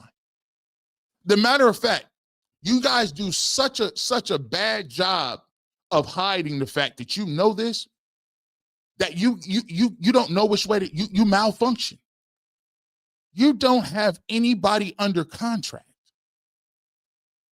You can't even do that on Madden. Who are you getting? And then you see what the receiver core look like. And I've been saying this for 3 years, but you're advocating after you use assets on quarterbacks this year. One that was entirely too high in the third round. You're advocating that you're going to trade not only next year's picks, but the years after that to get a quarterback that you don't even know is better than a guy you got on your roster? Stop. It's too easy. It's easy money, guys. Guys, stop. It's funny. It's and Andrew Berry. They trying to trick you out your position. Because they're going to be the first ones to tell you it's malpractice because if you draft the quarterback and he put him and he getting hit and receivers ain't open, the first person they going to blame is who? Remember, you're the one who wanted Deshaun Watson. Not everybody. It was you. Remember, Andrew? Even though the owner came out and said it was a collective thing, even though Kevin Stefanski said he was on board, even though Dee Podesta said, hey, we all was in on it. But when it came down to the get down, it's mysteriously you. Only you. You were the leader. You think that's going to change? Yeah, Cleveland is a quarterback ruining place. They ruined this guy. They ruined that guy. But when you try to put them up and when you try to put people's pieces around and make them look good, no. Don't do that. Get you another quarterback so we can kill you next year for not understanding what the plan is at quarterback. No. Let's continue on. We cooking. 3,716 people in here. Wherever you at, hit the like button. Stop playing around. Let's get to this. Andrew Berry been safe for weeks. Bro. And I don't understand how y'all don't see this. I just go back to the relationship thing. In life, they always tell you, when you are going through something, when you're going through a divorce, don't make any life-altering moves. Say, what does that mean? When I got out of my divorce, the first thing people wanted me to do, giving away half of your stuff is very expensive. House, you got to separate debt, liabilities. And the first thing you do is you realize, dang, I'm starting over. And there's a knee-jerk reaction. There's something inside your heart that says, man, I'm kind of hurt by this. I'm angry. I'm salty. I'm a little impulsive right now. And they always tell you, the counselor says, hey, don't make no brash decisions. Don't make no rash decisions after a breakup. You're like, what? What you mean? Don't get a tattoo that says only God can judge me on your forehead. Don't go out and buy a brand new, sign a lease for a swank downtown apartment that costs $1,000 over your budget. Don't trade in your vehicle with 5 years left on it to pay for a new vehicle that they roll over at the bank. By the way, y'all need to stop doing that. That new vehicle you got now costs $90,000 more with interest, right? Don't get 7 credit cards and go out and buy a whole new wardrobe because you're going back out dating people again. Because you're emotionally, psychologically, and physically in a different place. You need to give yourself time, energy, and effort to make sure that you are in sound mind. Don't get into a new relationship either, because that can lead to another divorce. If you're still salty about the breakup, don't marry the next person you meet. Not a good idea. So you say, G. Bush, what are we talking about here? Well, for the last, I don't know how many years, D. Podesta been the chief strategy officer. And when you are a rich person, let me tell you how rich people think. I'm not rich myself, but I used to be a financial advisor, believe it or not. And the way rich people believe is that rich people have an infrastructure. Rich people believe in people that they trust. They believe in people who they feel are a little or on the same level or higher than they are. They want people that's buttoned up. They want people that are confident in the decisions they make, and they don't want nobody saying, I don't know. I don't know isn't a good one. Either you're going to tell the truth or not. You got to come up with something fast. The second you say, for rich people, if you hem and haw too much, you don't know what's going on. When you got D. Podesta, and he was the chief strategy officer, and he was here, and he predated everybody else, everything in that building ran through him. Chief strategy, that means your financials, that means the scouting department, that means how you market, that means all of that. What players you pick, all that good stuff. When you move on from him, and he's going back to baseball, always remember this. It's the devil you know versus the one you don't. You ever ask yourself this, how Bernie Madoff got everybody's money? Bernie Madoff was running the coldest Ponzi scheme in the world, and he wasn't even trying hard at it. You know why? It was by association. Oh, well, that dude is rich. He's successful. He's doing business with Bernie Madoff. Let me go do business with him. Can't be that bad. He's a smart guy. So Bernie Madoff never had to be smart. All he essentially had to do was attach himself and be around the right people and to get them to sign up, and the rest was light work, because you weren't proving yourself. Your association was what was the selling point. If John is smart over here and he's a billionaire, and there's a hedge fund guy over here, and there's an NBA owner over here, and there's an oil tycoon over here, and there's a guy who owns American Airlines over here, or all these people, pharmaceutical guys from all these different places, and they're doing business with Bernie Madoff, little millionaire old G. Bush, guess what he gonna say? Gotta work for them, I'm gonna sign up. It's the association. So now figure this. You figure out you've been had a little bit. D. Podesta didn't really know that much. He's like, dang, the drafts ain't been hitting. But Andrew Berry, this draft he got, Schlesinger, they didn't even know where he came from. You know what's intoxicating to people and owners and rich people is when you can find something nobody else can. Think about this. The context matters. Carson Schlesinger was not a household name. He played for UCLA and didn't even start till halfway during the season. Can you imagine if Andrew Berry comes and said, that's our guy right there. That's him. Not only do you draft him, he didn't start for his college team. And now he's going to be the defensive rookie of the year. He might be a Pro Bowler. As a owner, a businessman, you're looking around like, note taking. Because guess what? You either get in power or you lose in power. He then looks at Kevin and say, okay, where's your superstar at, Kevin? One person banked their career on Carson Schlesinger. You banked your career on Dillon Gabriel. Y'all do not hear me talking. Y'all don't hear me talking right now. This is light work. Y'all need to dial in. I'm just showing you this. I can't believe this. I go away a week. I could not believe y'all didn't have this. How do you not have this?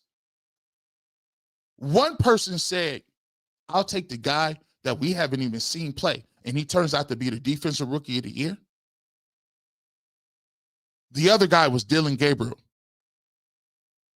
Which one are you taking? Quinshon Judkins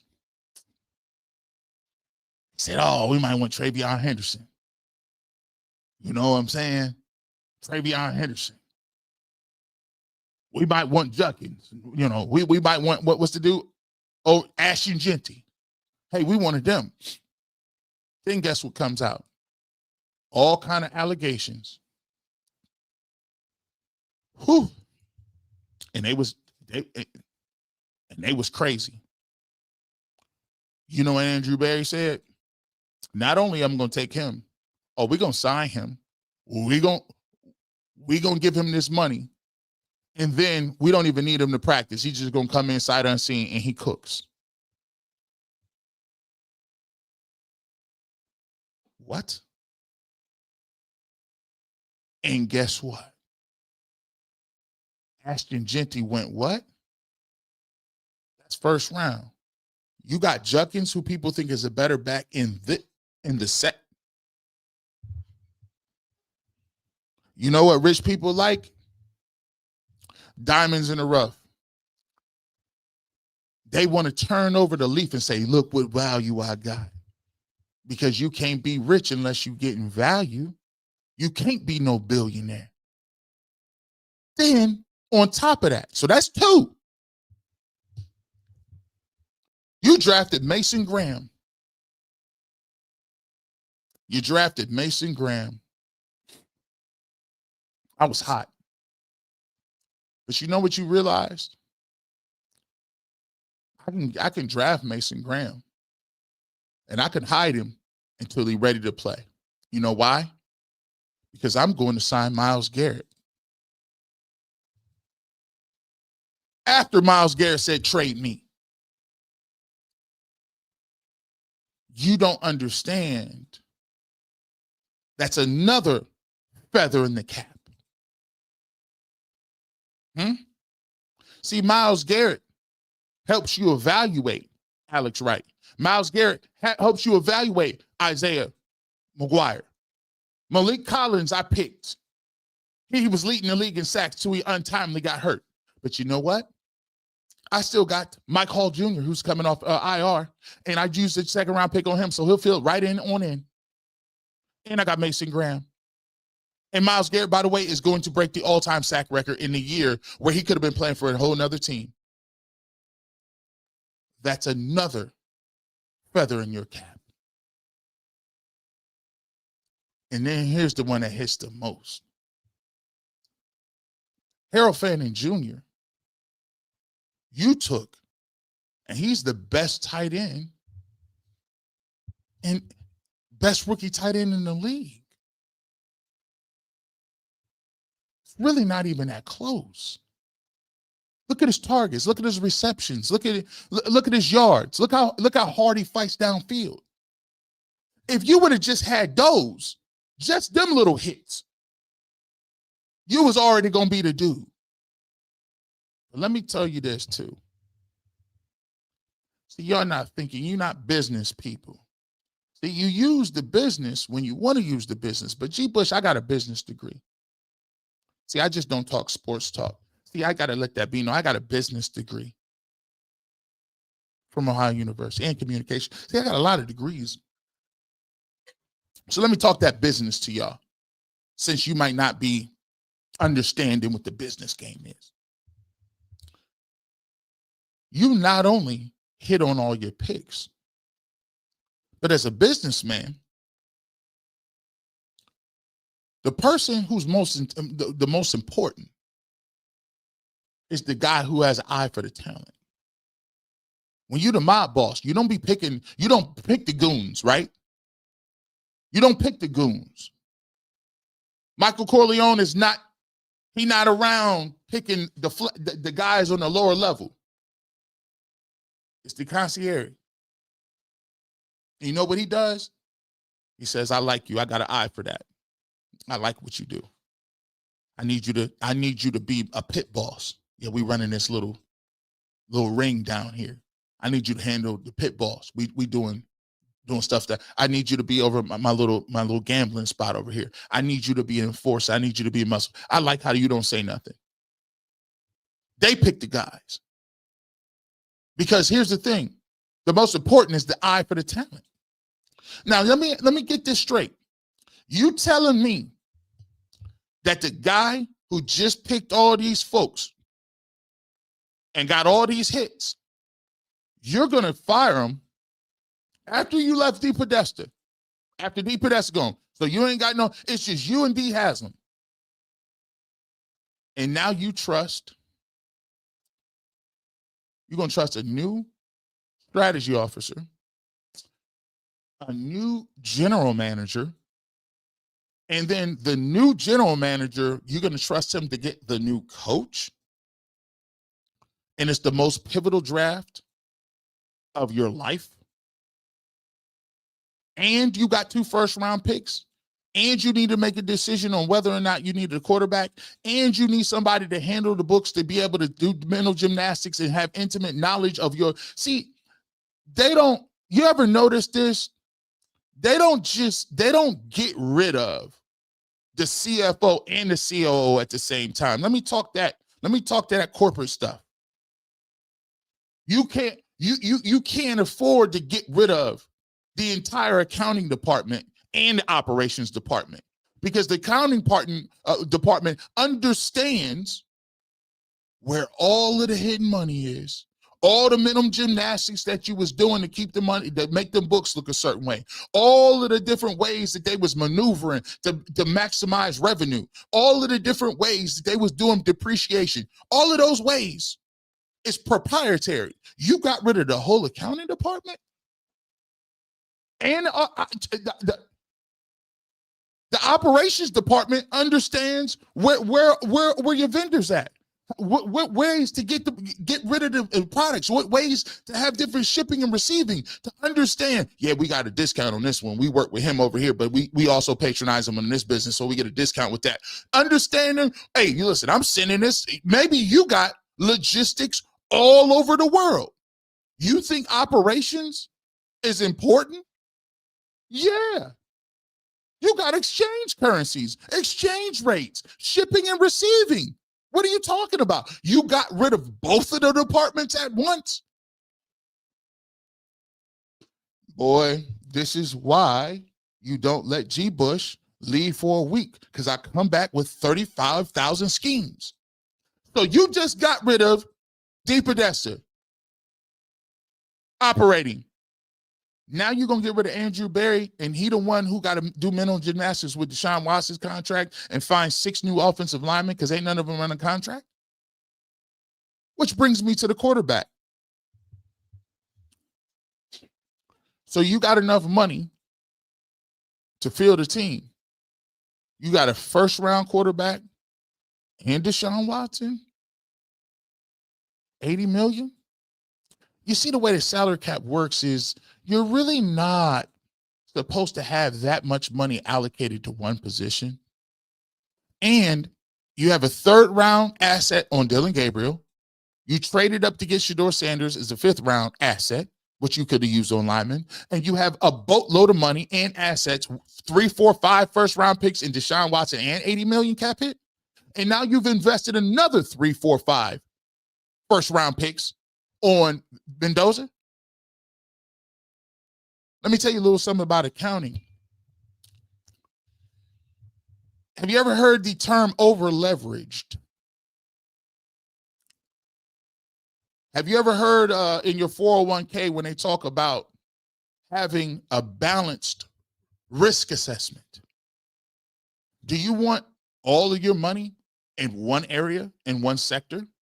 Do you want all your money in high yield stuff, taking risk with your retirement? No.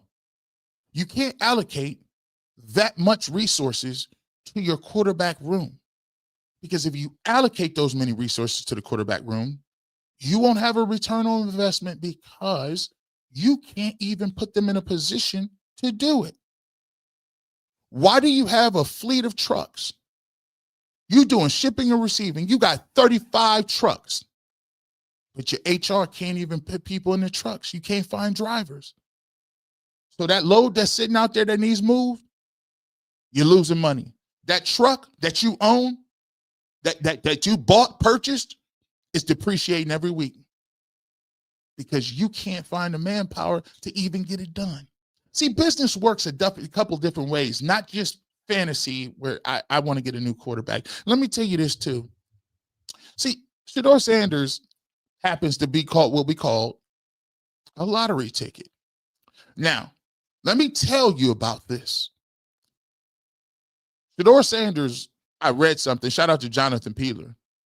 He says Shedeur Sanders is a top 5 Googleable person in the world. Let that sink in. He has been a Googleable, top 5 Google. Top 5. Now, let me understand this, right? Maybe I'm just kicking knowledge here. What billionaire does not want his brand awareness through the roof?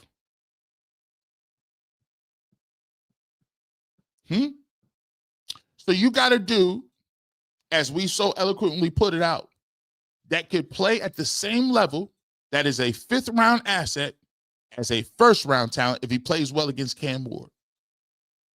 You're telling me he's able to do that, and he has not been put in the best position to play, and he's been doing that exponentially over the last 2 weeks. He's only played 2 weeks, only started. He hasn't got no reps. So he's able to compete at that level with 2 weeks. You're telling me he has a global fan base. You're telling me that he builds another generation of fans.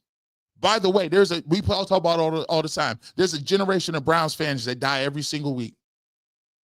There's 2 generations of people that ain't never seen the Browns do nothing since Bernie Kosar. The most powerful thing in the world, and governments and people have been doing it forever, is selling hope. I didn't do it. Hey, man, his grandchildren got the 12 jerseys. I'm just saying. So you telling me I can draft positions of need, put them on a team, put an infrastructure around them, get a coach that know what he's doing, and then play in 2026 and have a whole runway? I can market that. I can sell that. I can build around that. And it gives me a completely different mindset. And then on top of that, you're going to get a brand new optimism because the same stale old coach ain't here for 6 years. New season, new reason. You can create excitement. You can create revenue. You can sell tickets. You gain a global fan base. And in turn, you can actually mitigate what Deshaun Watson's deal was. Why do I have to get rid of Deshaun Watson if I build around Shedeur Sanders? Deshaun Watson is a good soldier, and I can use that $80 million to do what? Build a roster, build a team, build an infrastructure, build momentum. And I got a stadium coming up in 29. You know, the best way to sell tickets to that stadium is to sell season tickets to people who have a global brand, to sell season tickets to people that will fly from everywhere to come see them play. See, y'all don't get it. You just don't. Maybe I'm just saying it. Jimmy Haslam wants to be Jerry. Jimmy wants to be Jerry. And you ask yourself, how do you become America's team? How do you beat the Cowboys? I'm just telling you what the business people are saying. You can bank on that guy. If he can play, they're already told him, Jimmy, if he can play, this is how much money you'll make. What you think they ain't got you think that they ain't got flow charts and spreadsheets that's saying this stuff? If this guy can play, you become the new Dallas Cowboys. The Cleveland Browns ain't been good. The Cleveland Browns ain't been good since 89. Ain't been good since 89. Ain't did nothing. You get a new fan base. You got a new stadium coming. You got a new coach. You got new energy. You already done sold all the jerseys in the world. Can you imagine what you going to do? And on top of it, he can play. He's shown that he got the requisite skill sets to play. So what I'm telling y'all is, y'all didn't even know this game was pivotal. This is 3 steps ahead. This game signifies we're going to see if he got it, because they're trying to get you in that accelerated learning program. We want to get on that accelerated learning program. You think on one end, the return on let me tell you something. The return on investment for a good Fernando Mendoza is not even the same return on investment with an average Shedeur Sanders.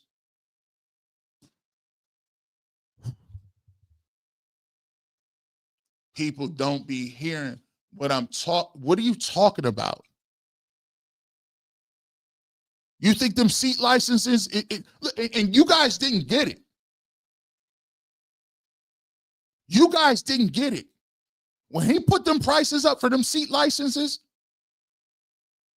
when he put them is legendary seat PSLs. Them seat licenses wasn't for no, hey, I've been going to the stadium since I was 8 years old. They didn't already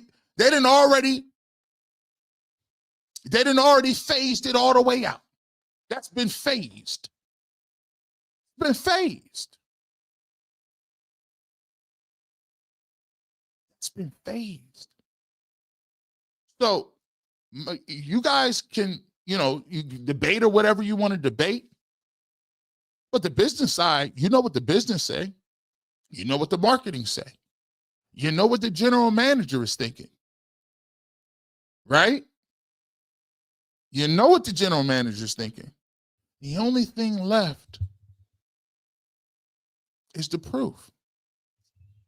And you got the opportunity this weekend to see the proof.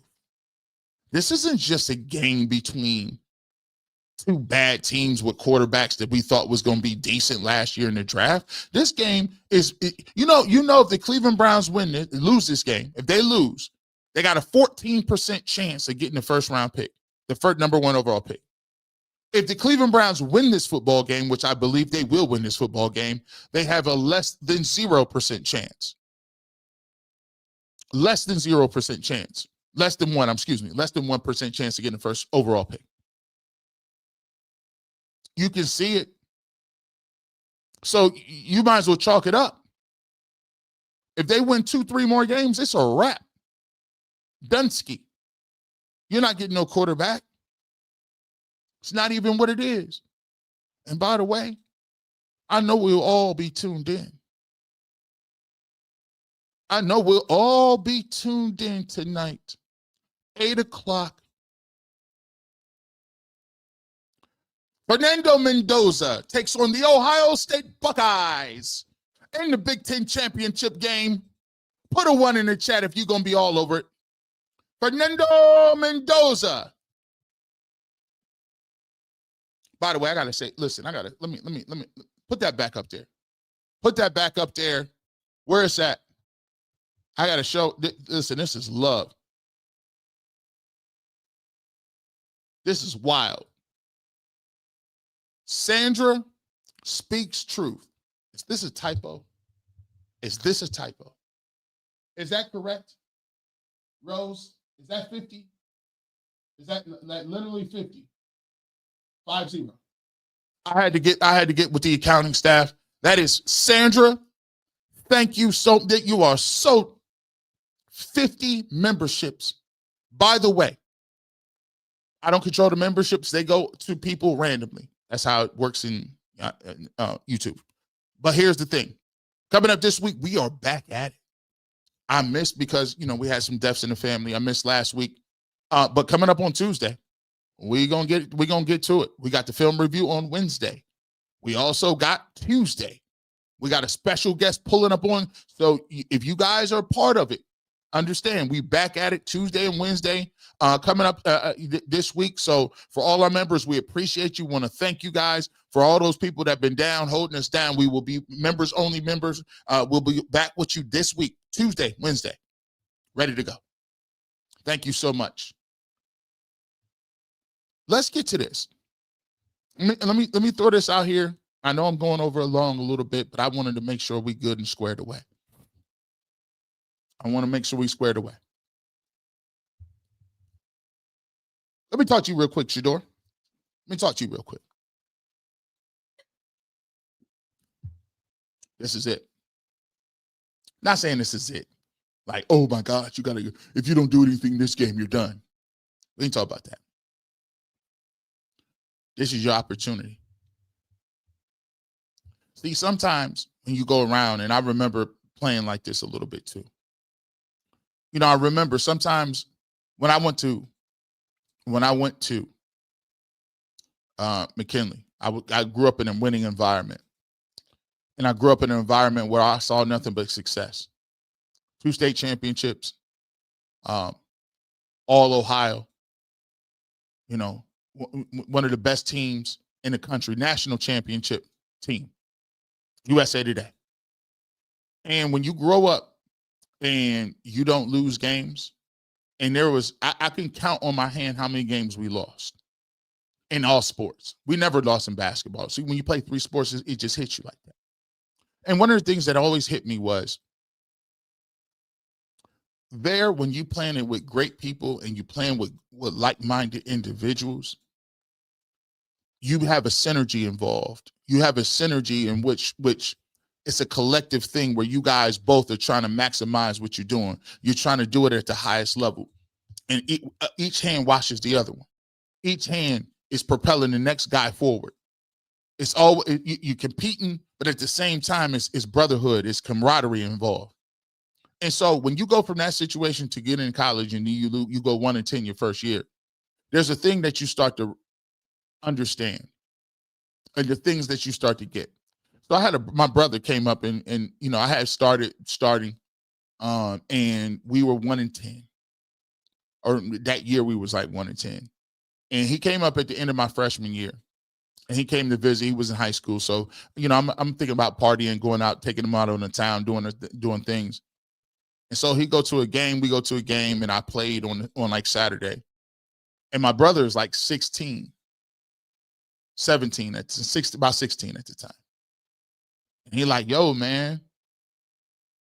He said, yo, hey, man, what's going on with you? I'm like, what you mean what's going on with me? He said, bro, why you playing like that?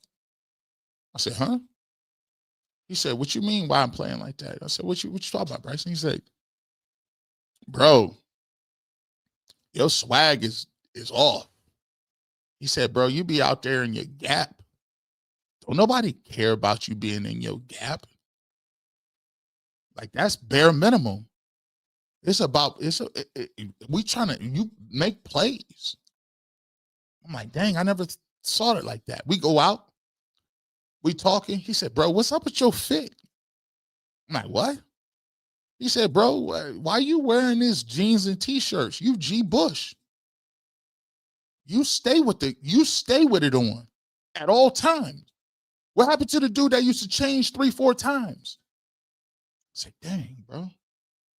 Maybe you're right. We moving around. He like, your energy level is different. Yet what you talk about is different. And then what I realized what he was saying is when you're around losing and you're around people that ain't never won nothing, and when you're around people that ain't never did nothing on a high level, when you're around people that's mediocre, when you're around people that's just good enough, just getting by, that wears off on you. And you don't even know it. Mediocreness just wear off on you. What you is, your core identity of what you is here. And sometimes you get wore down because you're trying to make up for the other cats. You're trying to figure it out. You're like, bro, it's just like pulling teeth. You know, it's glow seekers. You ever see them dark pits, a person come around, then that attitude is negative. They always talking, they always got something bad to say. You ask them how they doing in the grocery line. They say, oh, well, my cat's sick. The weather's bad. I don't have any money. You're like, bro, I just asked how you was doing. I didn't ask all that. The reality of the situation is this. Tomorrow, I like your energy when you was with Cam Ward in the pre-draft. See, I watched the pre-draft stuff, you know. I seen that. Yeah, I seen how Cam Ward was looking. I see how Cam was talking. I see the little rivalry button, right? Tomorrow's where you can really go ahead and put that to bed. See, tomorrow it ain't just about keeping the game safe and going out here and doing what you need to do. You need to go out there. You need to put on. Let it go. I know it's hard to trust people. I know it's hard to trust to throw where you're supposed to be at. But the difference is you got the it. Let it go. Get to that third step. Boom, I'm letting it go. Let it fly. Play fun. Play easy. And play like yourself. You see, Kevin Stefanski, he has a thing that all quarterbacks play this way. I saw Deshaun Watson do it. I seen Dylan Gabriel do it. I saw Joe Flacco doing it. Check down, Charlie. Don't do this. Don't do that. Don't do. Listen, that's the reason I know it always be the same. Because all the quarterbacks play the same. It's the same training wheels. But just understand, that ain't the way you play. Play free, play energetic, and go out there and cook. Because I'm going to tell you what. If you could put them on film, and let's keep it going. I know they told, listen, hold on. I know they told you, yeah, don't be doing this too much. Nah, I need to see that 7 times. I need to see it 8 times. Don't let no suckers dim your light. Yo, listen, the Bible says if the devil can't steal your joy, he can't keep your goods and your blessings. You got to play with joy, exuberance. I got to dance. I got to look good. I got to play good. Stop asking me these questions about what I'm doing and why I just, some people don't be celebrating. I be telling Sean King all the time, I love Sean King to death, but Sean King, we're going to do this every time. I'm going to be G. Bush every time you see me. If your comfort level is not built around what I'm doing, don't let nobody dim your light for nothing, because that's your superpower. That's your real power. Don't ever let nobody dim your light. If this is what you do and you put that Rollie on, sometimes it takes heart to wear a Rolex watch. Some of you Timex dudes don't know how to wear the Rollie right. If you got the Rollie on, the rest of your fit got to be right too. See, that's your problem. A Rollie lifestyle is different. If I'm used to the Rollie and I got the Louis Vuittons on, I'm sorry. If you're used to a Timex, you better get your fit together. You can't have a Rollie on with them little cargo pants. That ain't going to get it done. Do not let losing and people dim your light. You let them come to the light. You play with exuberance. You play with energy. You play with effort. You play with charisma. You play with flair. You play for the dramatic. And you just let it hang out and do what you do. Don't let Cleveland drag you down to where Cleveland is at. What you tell me, you want to elevate. You said if you want to change the culture, you know how you change that culture? That energy. And you got a great matchup. Cam Warrenwood, #1 overall. You a 5th-round pick. Do you think that was accurate? I know that's your guy. Can't wear no Rolex and cargos, bro. You still wearing Arizona jeans, straight leg jeans. I don't like you straight leg jeans guys. Go out there and prove. Because what you're going to say is 5th round this, 5th round that. The 5th round pick just smoked the first quarterback overall. That's what you're supposed to say. You got an opportunity to prove it. Don't say, hey, it just ain't the jersey sales. I'm about to go out here and cook. And here's what you do. You continue to cook. You continue to be yourself. You continue. Don't let nobody listen. Don't let anybody tell you, hey, what do you think about Kevin? Stop asking me about Kevin Stefanski and ask me about these touchdowns I just threw on you. Y'all want to talk touchdowns? I got you. We need to see the celebration. We need you to big. Hey, you tell Jerry, hey, come here, Jerry. Hey, Jerry, you get over here. You've been doing too much. You know you've been doing too much, right? But here's what we're going to do. You want to get this 100 yards real quick? You want to get this 100 real quick? 100 yards real quick? I'm saying right here, Steve better stand next to this money. Stand next to this money. I got 100 for you out here if you want to get it. That's the energy we need. All this doom and gloom and, oh, the quarterback and what are we going to do? Woe is me, bro. You're in a position to cook. You're in a position to get it. You already got it. You're already sitting in it. All you got to do is live in it. Don't let nobody tell you. You see, it's a lot of dudes out there. They want to put, listen, your life is miserable. Your life is miserable. My life is great. We're going to be out here cooking. Sheesh. We 4,523 people. I just had to talk because I be feeling like sometimes y'all be letting people, I know, I live in the media. I work in the media. I be living around in here and they'll get on you and you be sitting around and the doom and gloom. Oh my gosh, the Browns, the fans are so sorry. The Browns, the will with me. Oh my gosh, the Browns, we will never get out of this factory of sadness. Shut your mouth up. Get on the train. If you want to die off and go lay in the ditch over there, feel free. All I need is a couple. All I need is 2 or 3. I need some real ones, and let's ride. Y'all catch back up to the train when y'all done feeling sorry for yourself. But as for me and mine, let's get this money. Let's go out there and prove something. Because tomorrow's a great opportunity. If you go out here and outdo Cam Ward, you go out here and put that on tape. You're supposed to be playing to get you Cardinal Tate. That's the receiver you want. Don't let nobody dim your light, bro. Don't let nobody, listen, these guys ask you questions because they can't do.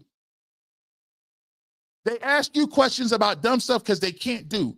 Do not let them steal your energy. The energy is the key. Your energy, your confidence, where you think. You think them folks, you think I care what people talking about G. Bush? You think I care about you? Not me. You can't do what I do. You can't do what I do. What are you talking about? Let's cook.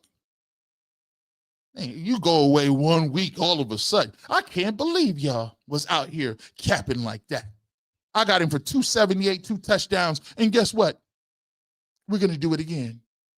Let's get to these super chats. Let's get to it. Let's get to it. Where we at? Where we at? Let me see. Let me see.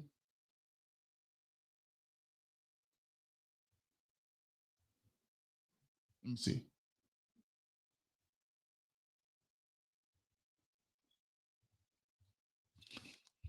Weird Vet 81. Why is Wyatt Teller out this week? I don't understand injury / punishment. They be doing here's the thing. They be doing a lot of weird stuff. Well, first Wyatt Teller said he was told he was going to be rotating in. Then Wyatt Teller then said he was not injured. Then Wyatt Teller all of a sudden ended up on the injury report, and now he's not playing. My guess is this, Weird Vet, is that the Cleveland Browns either are looking and being like, we need to figure out who's going to be on this roster next year. If we're not going to sign Wyatt Teller next year, we need to find out if the guy behind him can play and if he's going to be a guy that we can sign. This also goes to show you that there's two different supporting details in casts. Kevin Stefanski probably would not take Wyatt Teller out of the game. You know why? Because he believes Wyatt Teller is his guy and he's going to have to give him the best chance to win. Andrew Berry in the front office is like, well, listen, according to this film work, he hasn't been playing well. We signed Tevin Jenkins. We're not going to sign him back next year. We got to figure out what we're doing. So that is where I go with it. Sapper Daddy, the Mendoza trade would literally be the Watson trade 2.0, and they don't see that. Sapper Daddy, it literally is. This is why some people, I always tell people, this is why I don't argue with people really too much no more on short form.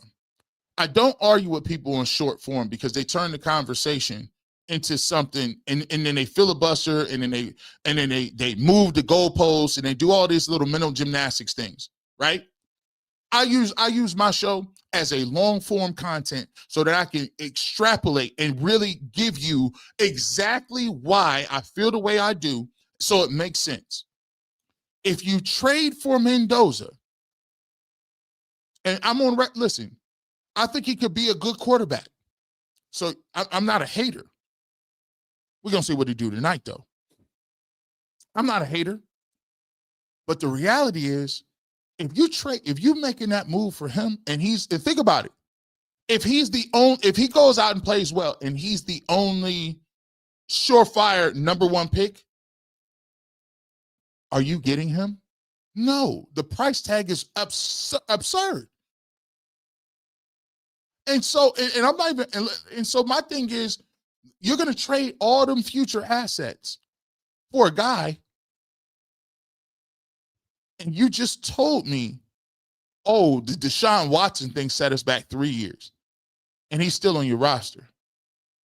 But you're going to tell me after 2 games that you know about Shedeur Sanders? Stop. These guys be crazy. Make it make sense. When you're looking at $80 million in cap hits, you can't afford to trade draft capital anymore. You need players. But they're not, listen, Sapper Dad, this is crazy. They're not speaking from a level of roster building, roster management, and developing, and being actually good. This is fantasy football at its highest levels. You're telling me because you're uncomfortable, and the fact is you're not even that uncomfortable. Call it what you want. A lot of people just don't like Deshaun Watson, right? They just don't like Deshaun Watson for everything, the package that came with it, and the fact that it's the draft picks, the fact they moved on from Baker, and people fault him as the guy that replaced Baker. Let's just be clear. But you just need to move on. Nobody says that. What kind of crap is that? I ain't moving on for what? Is he harming someone? Is he prohibiting the rest of the players from doing their job? Is he verbally abusive? Is he disruptive? As a matter of fact, he's none of those things. He's actually helping your young quarterbacks out. So you ask yourself, why is it that you want to move on from him? Because it's not everybody else's problem. That seems like a you problem. And you want to move the picks? So you want to get rid of the cap space that we got to get players and at the same time trade more picks to get another quarterback and then move on from this quarterback. So now you don't have the cap space to get free agents and you don't have draft picks because you traded them to get the quarterback. Oh my gosh. Make it make sense, people. Angela. Shedeur has always was always the better quarterback in the draft. Kevin will not unleash Shedeur against the Titans. Pee Wee League plays. Nah, here's what I'm gonna tell you. I got a sneaking suspicion that some of those training wheels will be removed this week.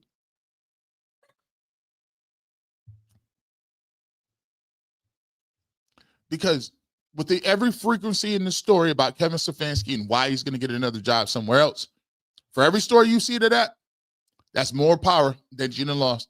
That's a guarantee. He didn't got his LinkedIn is together. His LinkedIn is together. David Walker, what up, G? I did the research, and only the Buckeyes quarterback has the numbers that Shedeur Sanders had for his junior year. If he's not ready, then they won't be. The crew may not be sabotaging him, but they're not letting him cook either. This is why I get, listen, this is why, let me explain this for everybody involved. And you can use this. Feel free to use this. See how they do? They'll take a word, jump on it, make it the boogeyman, and make it the talking point. The talking point is sabotage, right? The word sabotage denotes that they're purposely doing something to hinder the development of Shedeur Sanders. And then they ask him, do you believe Kevin Stefanski is sabotaging you? So now, sabotage is such a strong word that people are saying how ridiculous it is, the fact that you ask the head coach is sabotaging a quarterback. Why would he sabotage? Because you use the choice of word sabotage. Here's what I call it.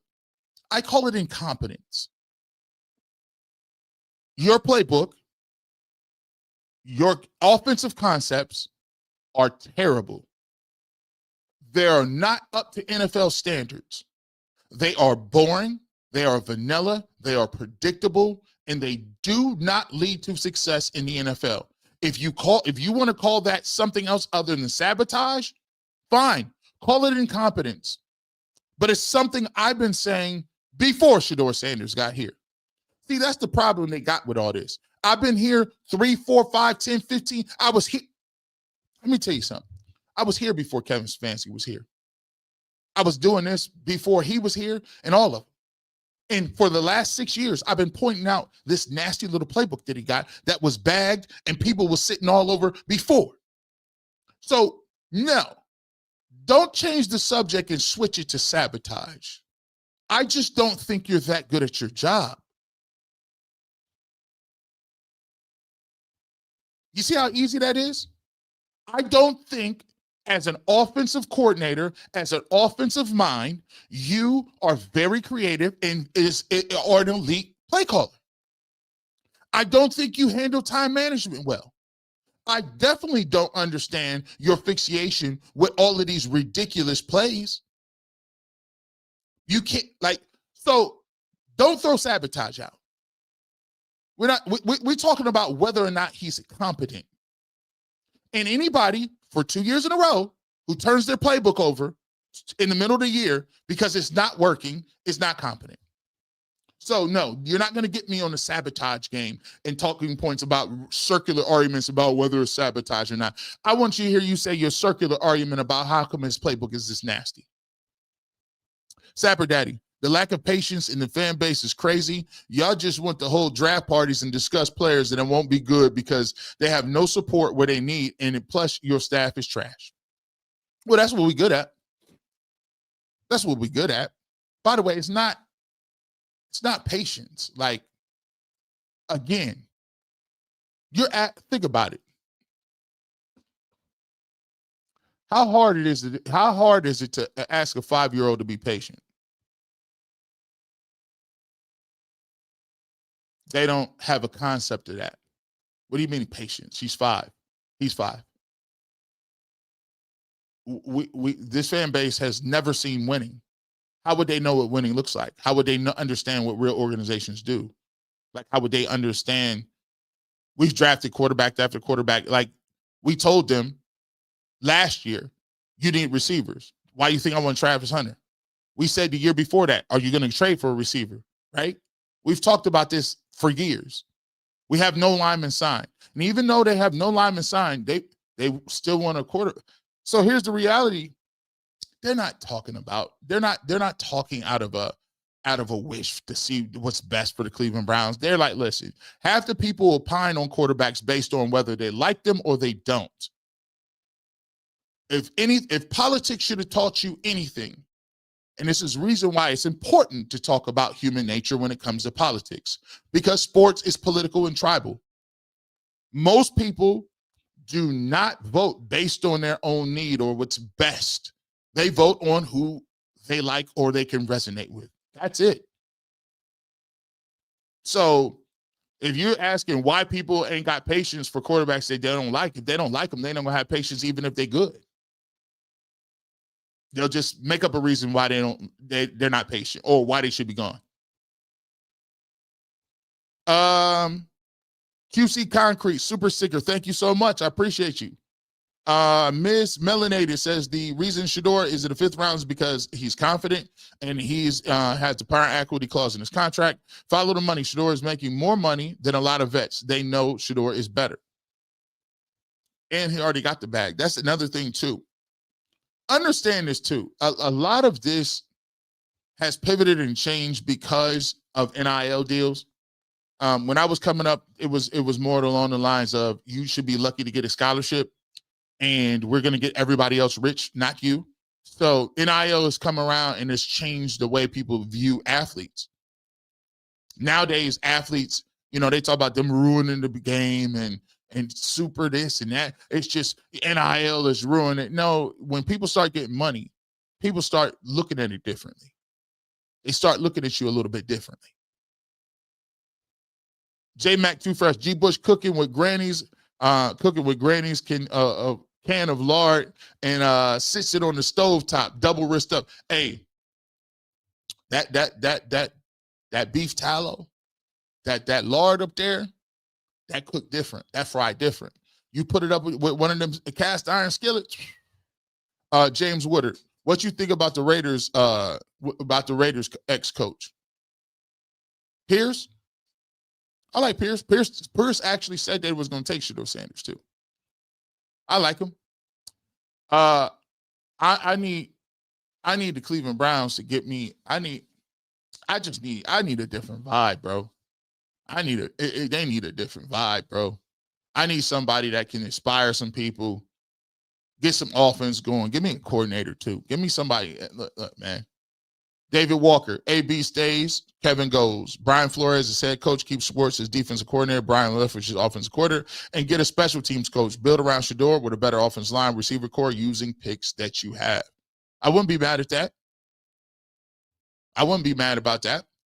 And the thing about it is, like, these people don't even be knowing. Like, the great part about it is, if you do build around Shedeur Sanders and he shows you what he can do, you put it in a situation where the Deshaun Watson contract is up and that's done out of the way. You only invested a 5th round pick in him. If you decide something goes astray and it looks terrible or he gets hurt or something, you still can go and get another quarterback. And like, he's a 5th round pick. I'm sitting here thinking like they thinking. I'm not thinking like, oh, G Bush, what would you do? You already know what I would be doing. I already done told you. I would have been played him since day one, gave him all the reps, and let's cook. But I'm thinking how they thinking. And the scary part is, how y'all not see that? Why would you think he's going to throw a lottery ticket away? Why would you, like, come on, for what? That don't make no sense. And if Andrew Berry is here, why do you think that he would not prop up the guy he picked? Angela, Shedeur played with a bad offensive line for 2 years, but he had good receivers. Now, if the Browns had some good receivers and a better play calling, the narrative wouldn't be the same. I think if they gave him one complimentary receiver in any line, listen, and in the play caller, you might be able to get something with just the play caller.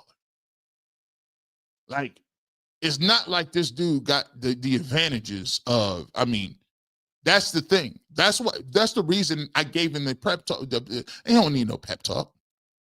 But one thing he does need to do is say, listen, play with freedom. And freedom comes with playing with ease. And ease comes with just trusting it. I know it sucks. Sometimes you think a receiver ain't going to be there. There were some windows and throws in that game. I watched the all 22 briefly. I had a lot going on last week. But there are some throws where he could have threw the ball. He could have threw the ball and let it go to Jerry Jeudy. He could have let the ball go. But sometimes, you know, when you don't know, and I keep trying to explain to people, is not only do I got to see the same coverage, but the receiver got to see the same coverage, right? If I'm throwing in a man-to-man coverage, it's different where I think the receiver going to be. If he's going to be in cover two, I'm trusting that he's going to settle in the spot, and I got to throw it with anticipation. And the thing that happens in Kevin Stefanski's system is because he always preaches no turnovers, no turnovers, no turnovers. Don't throw the ball away. Don't put the ball in harm's way. Listen, just the same way now now it's the sacks are the boogeyman. He's retreating. But listen, sacks is part of the game. Do you want to take 10 sacks? No. But if you're playing against Myles Garrett, sacks are going to happen. If you're playing against Max Crosby, TJ Watt, sacks are going to happen. We turn everything into a boogeyman. Throwing the football in some places where you got to let it go right now, that's a thing. So what you need to see and what we need to see is, let's get it going.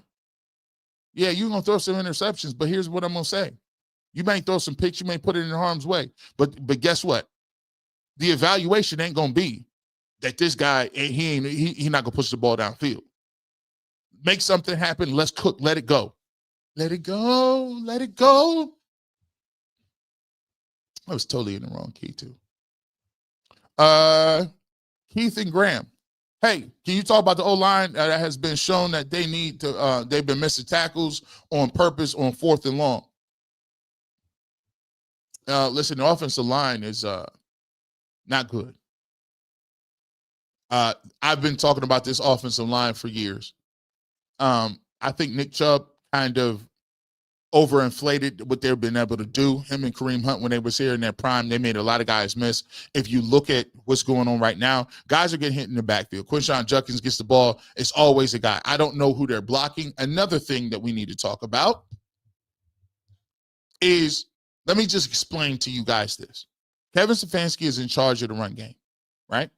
Kevin Stefanski, when he creates plays, he's supposed to come up with blocking assignments. When the Cleveland Browns offense was great, Bill Callahan was the reason that Kevin Stefanski could just concentrate on the passing game. And he also had Alex Van Pelt to help with that. So Kevin Stefanski moved on from Alex Van Pelt. Bill Callahan eventually went with his son to Tennessee. They both got fired. He's available.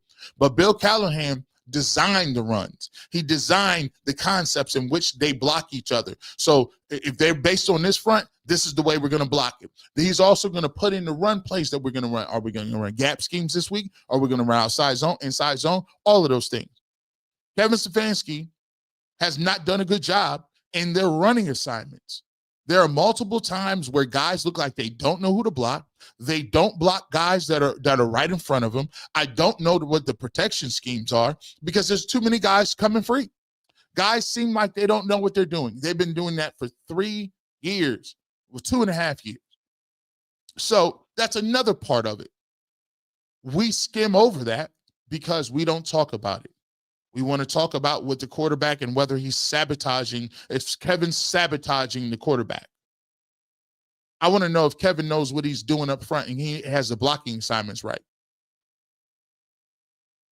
But that's what happens when you do narrative-based content because your team's not good and you're always looking for another quarterback. Quarterbacks in 26 or 27, I don't know. Nita, talent, Shedeur financially, Shedeur fan base, Shedeur. No more research or analysis needed. Also, Dylan, next time, don't have Shedeur having to tell you to get off the field. You had your I knew somebody was going to bring that up. He's like, hey, listen, my back was hurt for 2 seconds. Here's another thing. Always remember, and look, I always understand this. People blew me up. I had a bunch of stuff.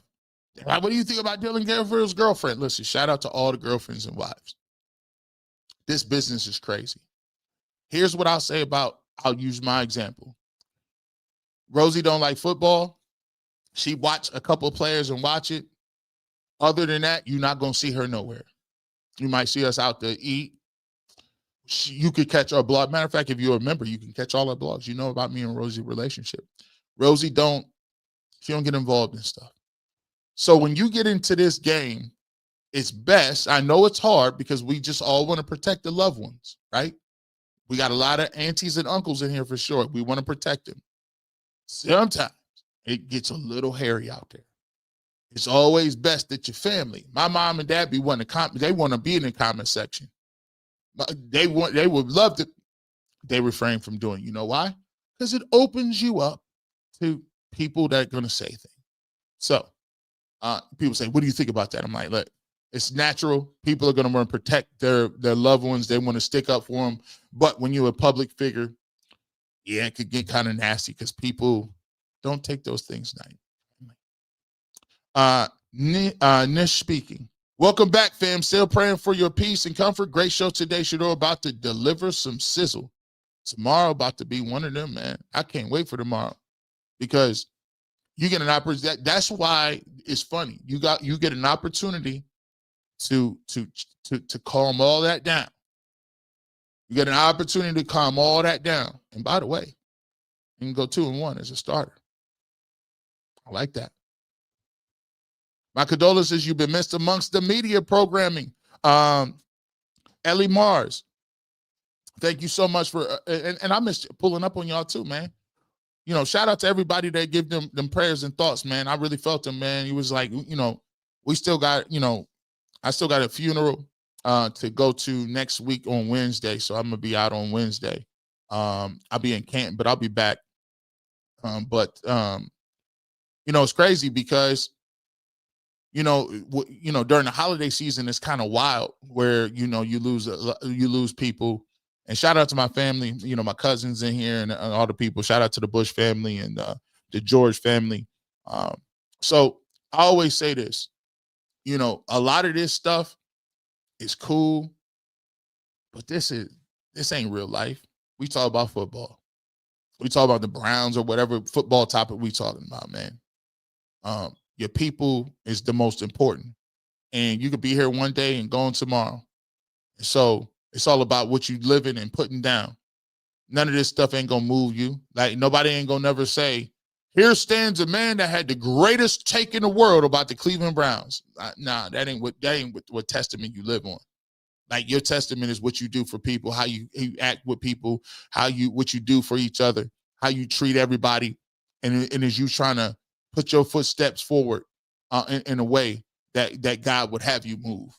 So, you know, when things like this happen, it's just a reminder to be thankful for what you do have and thank him for what he's given you. So I appreciate you guys being able to take my mind off of it a little bit and talk a little bit about something that it really ain't that important in the scheme of things, right? Again, I got to put Sandra Speaks, man. Sandra Speaks true. We got to keep putting that up there. Listen, MVP. Listen, can y'all hear this? Nope, you can't hear that. I got to fix that. I'll never be putting it on here. Let me see if we got it. Let me see if y'all can. Nope.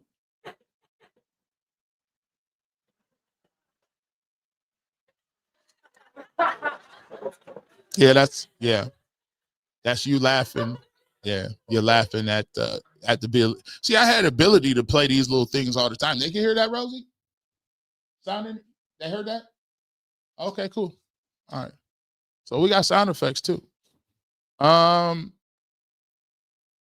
Let's see. The take's been dull this week without G. Bush, the barbershop, the media, this propaganda. Can't see the plot being out looking. Hey, I couldn't believe it. Y'all ain't seeing this?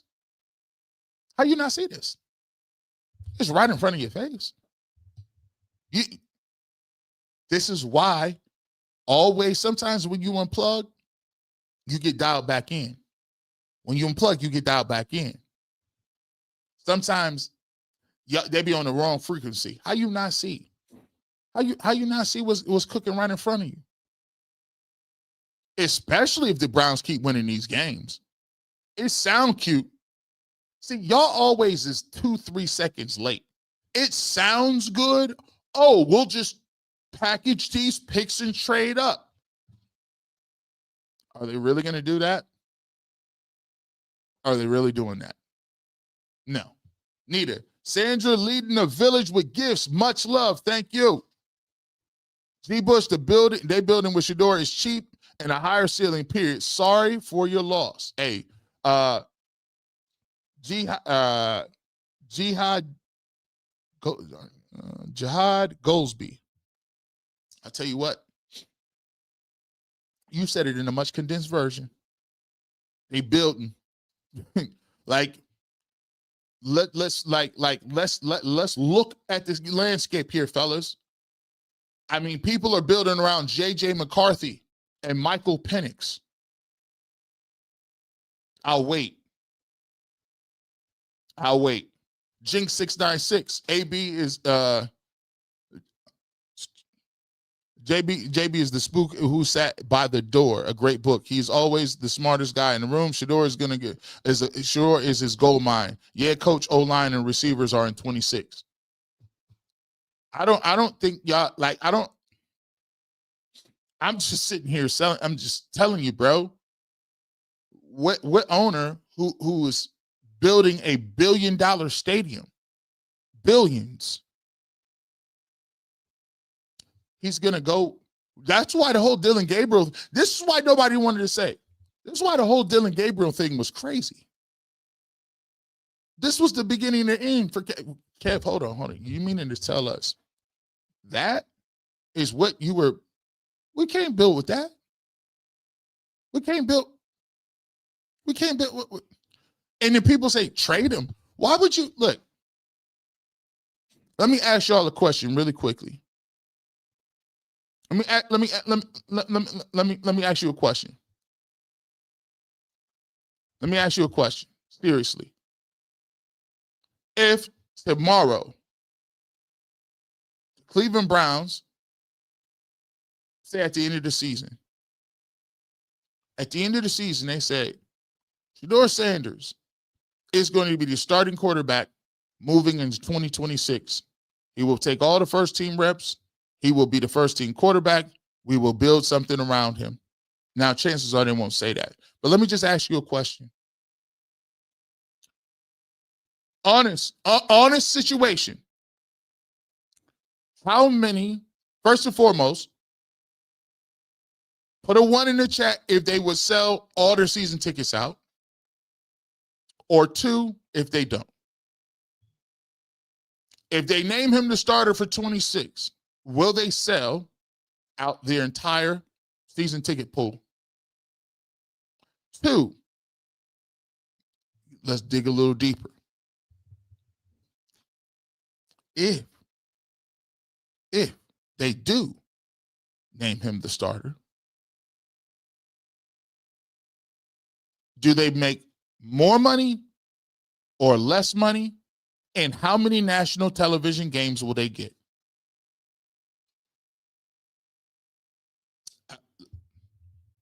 I'd say if he's the starter, 5 at least. Now, mind you, they ain't on national TV no times this year. None. Rosie, can we get some ones in here? Let me show these on the, because because look, we just, let me see. Hold on. We just putting the ones in here. Is it sold out? I'm just asking. Is the season, if they say he's the starting quarterback tomorrow for 20, where are the 2s at? I know, listen, I mean, they're selling the stadium out. I can't find the 2.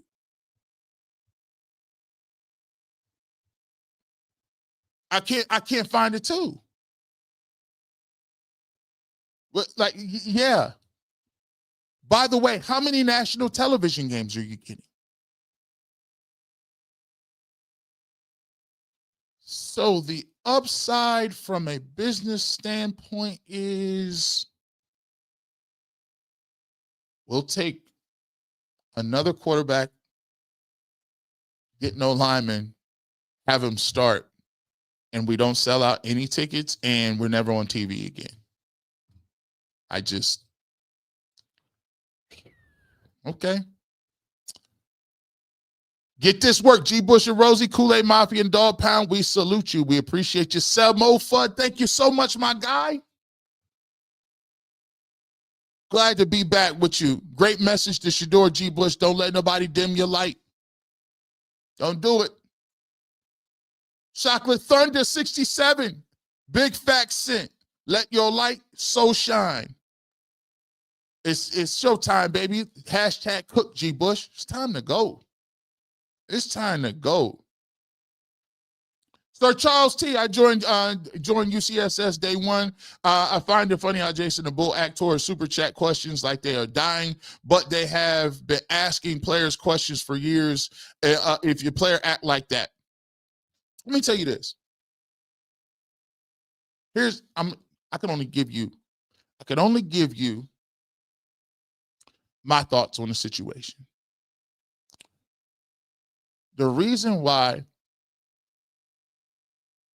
I take the time to read super chats is because, first and foremost, the barbershop, that is what my brand is. A lot of people know me from this, but prior to this, my barbershop was on radio for years on 92.3 The Fan. And anybody could tell you, I take the most calls in the industry. When I put them phone lines out, we got 4 lines. They started calling 6 lines. 2 of them lines was the hotline. Ask about me. We ran that show, and we was the only weekend show, according to Cleveland Scene magazine, who had a top 5 radio show once a week. Do you know how cold you got to be? Once a week. And the barbershop was up there with the Rizzos, with whether it was Emmett and Gerard or was Carmen and Lima, right? Afternoon drive, top 5, one day a week. And that's because of the people. The people were fervent, the people. And the reason why the people came in and pulled up and showed up was because they were a vocal part of what the show was. And as we transitioned to this platform, we said we want to make the people involved. Our memberships is about a collective coming together, talking about certain things. It don't even necessarily have to do with sports all the time. We want those people to be a vital part of what we do. So for me, if I got to stay here, my show could be 2 hours. Bro, I'll stay here 5 hours if I got to read the comments, because I believe that when you donate your money to be heard, or you put a comment up, it's my job to deliver the energy to add that part of the show. That's what I do. I can't speak for nobody else and what they do and their ideas about super chats, but for me, I'm gonna give you your money's worth. I'm not gonna just gloss over it and move over it or whatever the case may be. I'm gonna tell you how I feel. I'm gonna give you the time that you deserve, and I appreciate you guys coming over here, even messing with me. So I'm gonna show the gratitude. That's how I do. That's how my grandma would tell me, hey, listen, you give people their money's worth. And that's what I try to do on every platform that I'm on. You ain't never seen G. Bush half step nowhere. I'm going to come on that show. I'm going to be suited and booted with energy. When you pull up on a barbershop, I'm going to be over here with that energy. You go to the Bleacher Report, I'm going to be on that. You know, I deliver the same level because I believe in entertainment and adding value. That's what I do. I appreciate y'all too. If a player acted that way towards their questions, they would call them unprofessional. I'm only super chatting you till you get it right. I appreciate your support, sir, my man. I appreciate you. And by the way, if you don't agree with me, y'all know this. How many super chats I read that don't agree with me? All of them. And we're gonna go back and forth. And we're gonna bring receipts. So you ain't gotta just agree with me. Shoot, let's have that conversation. That's what make the barbershop splash. It ain't got to get contentious. We're going to have fun with it. Shedeur come out and dominate Cam. The NFL teams needing a quarterback will look foolish for not picking him in the first round. If he come out, think about it.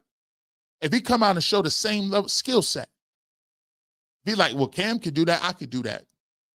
Cam got a similar offense. Let me show you what I can do. And Cam been getting reps. The offense built around Cam. I just got here 2 weeks ago. I just been doing this a couple of weeks ago. What we're talking about is the evaluation. That's what we're trying to get to. That's what we're trying to get to, Angela. Lady Sweetness, Ward, Sampson, and Njoku are out this game on injury list. They just went on the list. Oh, that's Denzel Ward, huh? Denzel Ward, Dylan Sampson, and Njoku out. All right. See, we got people breaking news. Breaking news. Harold Fanning, get ready. Coach D, Next Generation, thanks for becoming a member. We appreciate you. Welcome to the family. Yoshi Doshi, I believe that Stefanski wanted Shedeur on the draft night and a relationship sour. Last few weeks, we've seen a relationship rebuild too little, too late. Here's the thing. I've always said this. If Kevin would get his game together, if Kevin Stefanski would just understand what it was, he could save his job. He could. But he got to get on board. He got to get on board. Like, look, bro, all this, you can help yourself out, Kevin. Tell Tommy Reese your job is to go to every single, listen, you tell Tommy Reese, I want you to take off. I need you to be going to sit with these college coaches. I want you to give me a hybrid playbook. I want you to be the most innovative play caller we got. Your task is to sit with the best minds in college football. You need to be sitting with the best mind. I don't care where you got to go, high school, college, pros. And you come back and put together me a dynamic playbook that is state-of-the-art that we're going to run with the Cleveland Browns. And then Kevin Stefanski, I need you to go to a retreat somewhere. You need to sit down. You need to work on your communication skills. Get you some media training. Figure it out. And then evolve, grow. He can save his job. Man, humans have a great opportunity. It is why we are the dominant species on this planet. Because we are breathing, thinking, relating, moldable, shapeable, thinking creatures. You can pivot. You can get better. You can do things. You can learn from your mistakes. A lot of times people are, people who get stuck in their way turned into dinosaurs, man. Could Kevin save his job? Sure. If Shedeur Sanders is playing well, Tommy Reese looks like he's coming up with offense, Andrew Berry keeps drafting players, Kevin Stefanski can stick around. But the problem is, are you going to move out the way? And are you going to empower other people to help you? That's the key. Beautifully blessed. Watson did good at helping Shedeur in Vegas. Deshaun Watson, quiet as kept. I've interviewed Deshaun Watson before. Deshaun Watson is a bright football mind when it comes to the quarterback position. When you put him on that whiteboard and he has to diagram what's going on, Deshaun Watson is one of the smartest dudes in the league. Don't let the narrative get you twisted. He knows what he's talking about. Shedeur Sanders said 3. JJ still missed the ball. Rewatch the game. Hey, I'm gonna tell you, Black Acre, White Acre, 5019. Appreciate the super chat. I need him to reel Jerry Jeudy in. Hey, Jerry Jeudy, it's an opportunity for you. I'll get $100, 100 yards this week. You gonna take it? Ms. Bell says sabotage is to deliberately destroy, damage, or obstruct They can see Webster Dictionary about changing the meaning. I argue, Ms. Bell, sometimes your incompetence can unintentionally obstruct a lot of things. See, sometimes you're just not good at what you're doing. And that is a natural deterrence for people who are on your roster. I just don't think Kevin Stefanski is a good mind. Not when it comes to play calling and constructing that. Sherland Gaming. When the Shedeur Sanders debate started back in the draft, the haters called it conspiracy and moved the goalposts. Now, if we look back, theories are being proven. That's the thing. Always look at like when you exaggerate, oh, it's conspiracy theory. It's a conspiracy. Come on, bro. Like the fact that the fact that people will imagine that everybody who's in a position of power is an honest arbiter is completely false. There are nefarious people in every levels of society. Are you meaning to tell me there's no nefarious people in the media? No nefarious coaches? No nefarious general managers or front office executives or owners? So you meaning to tell me everybody that is involved with this little area over here with a bunch of rich people, power, and ego, everybody's on the up and up? Ain't nothing going wrong. Ain't nobody nefarious? Come on, guys. Come on, guys. I could tell you 7 scandals with clergy, church, politics, government officials, corporate America. These are the biggest scandals. These are the pillars of our society. But yet and still, you try to tell us that this little old area over here,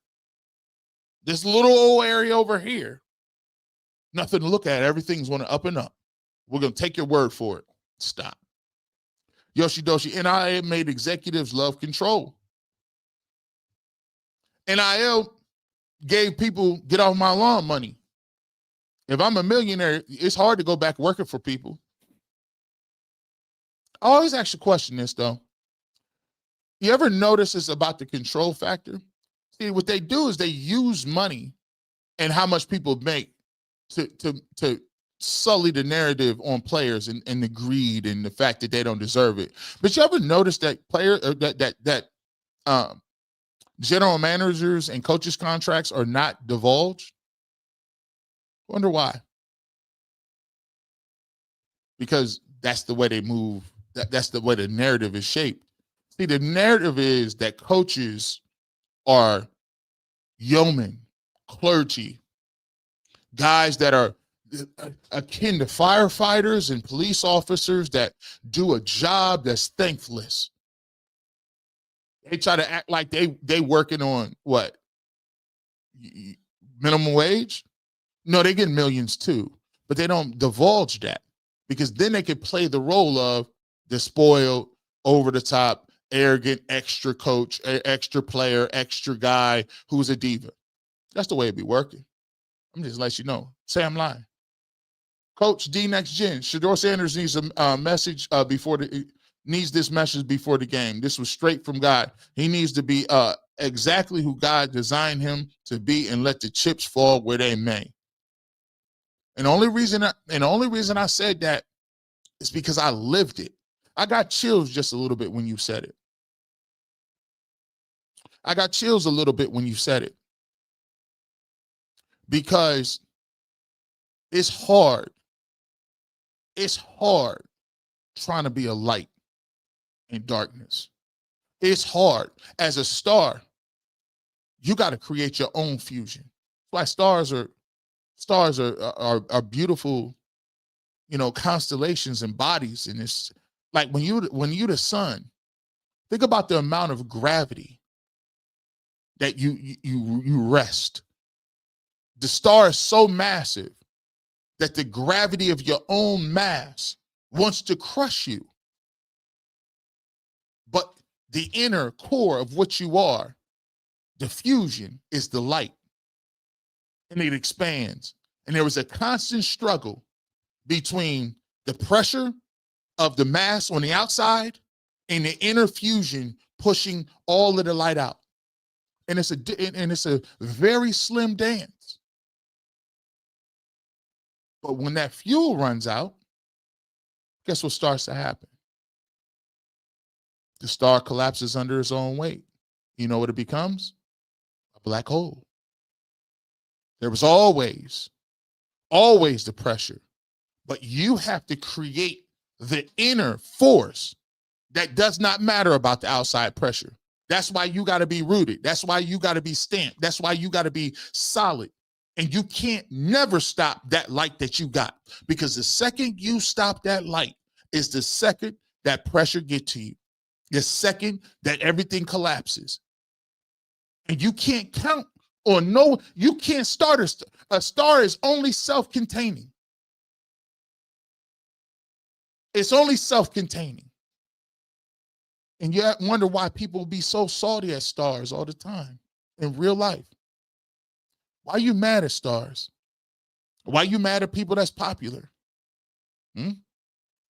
Well, most of the time, you got to realize men can create everything they want to, but a star.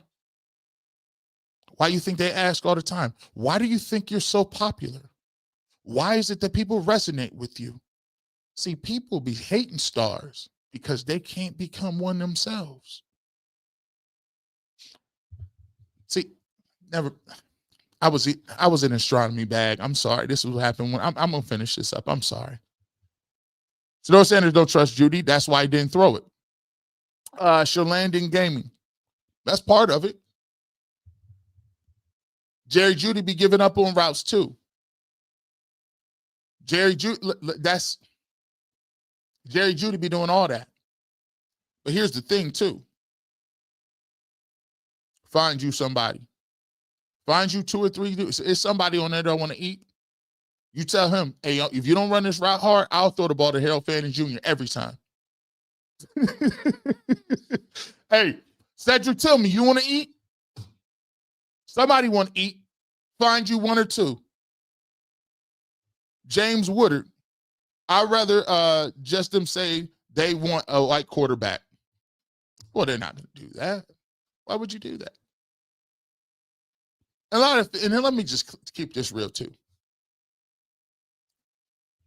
People get so defensive, and we heard about this, and we heard,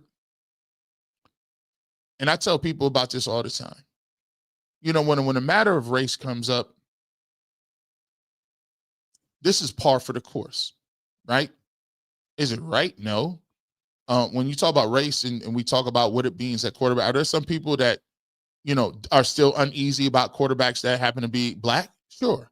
There's some of that population. You know, but when we talking about the conversations with quarterbacks, when Baker Mayfield was here, I got called every name in the book. By the way, I got called every name in the book when Deshaun Watson was here. Oh, by the way, I get called a lot of names because Shedeur Sanders is here. Like it's again, it's based on who you like. I've moved the situation to understand sports is in a political nature. It is who the quarterback is seen as the face of the organization. Some people are not going to like the face of the organization because they don't identify with it. Some people are, right? So you're going to have factions. But the reality of the situation is that comes with the territory. That's in every walk of life. That just is what it is. That's what our country is. So when people be like, oh my gosh, I can't believe you're talking about race. I'm like, guys, it's part of it. What are you talking about? You can either acknowledge it or put your head in the sand. It is what it is. Sources head coach, Georgia Peach, 2647. I wouldn't mind it. I asked Zach Jackson about it. I think he could be a head coach. By the way, I think they need to keep him on his defense. That should be a prerequisite. Jim Shorts has to stay. Carson Schlesinger, Myles Garrett is playing that. Listen, I need all of them to play exactly the way they play. David Walker. Angelians is right. All of Shedeur's wide receivers are in the league. Horn, Carr, Carolina, Wester with Baltimore, Shepard, Green Bay. Fix the line and let them cook. Man, look. Hey, for for a team that got propped up. They sure seem to have a lot of prospects to go to the league. Right?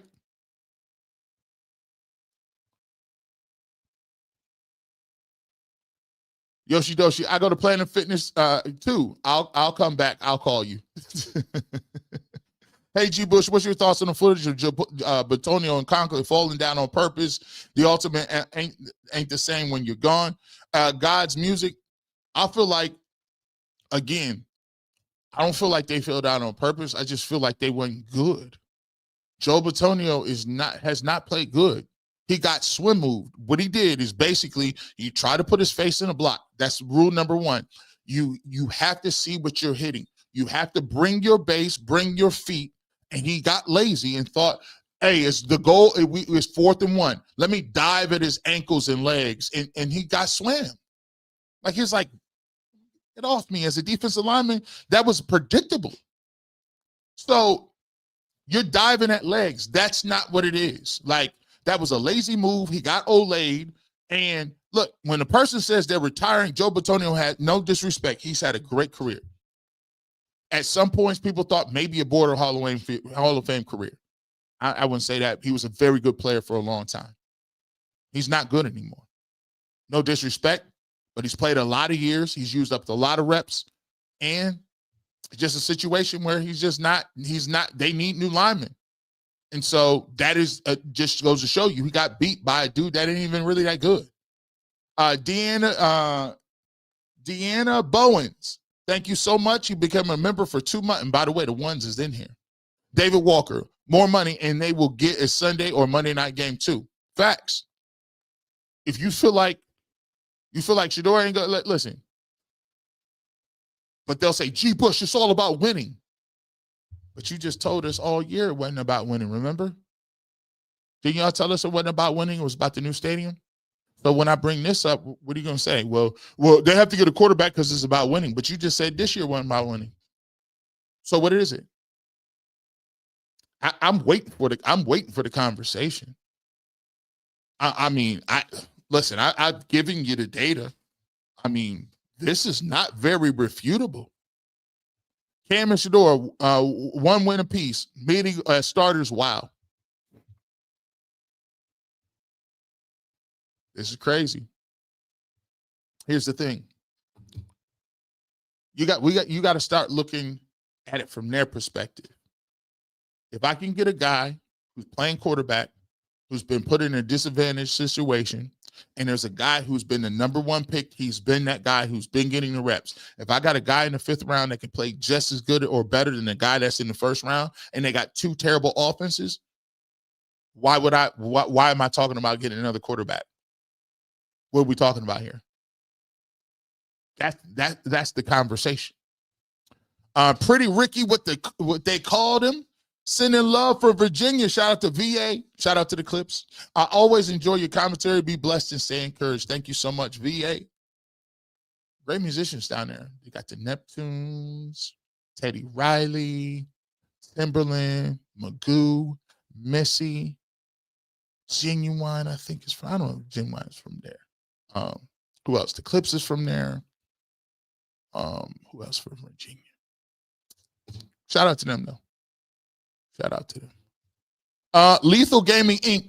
If y'all trade 12 and he balls, they will never. They will say he was never going to win in Cleveland, blocking their own blessings. Why you? That's why I'm glad we ain't got stupid people. Why would you listen? I'm not. People they always G. Bush. Let's trade him away. No.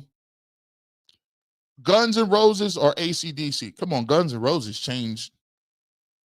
I'm gonna go with Guns N' Roses. Come on, man. That's easy. Hey, Rosie, do we got to do a top 5? Matter of fact, we got a top 5. We got top 5 out right now, right? I got top 5. If you remember, top 5 gifts that kids went crazy for. Make sure you check it out. It's a really good one. And by the way, we got top 5 most overplay songs. You might see a little Guns N' Roses, AC/DC. Make sure you check that out as a member. We do top 5. Matter of fact, shout out to top 5. There it is right there. Black Acre, White Acre. The CBs is SS Shedeur Sanders team. God is so good.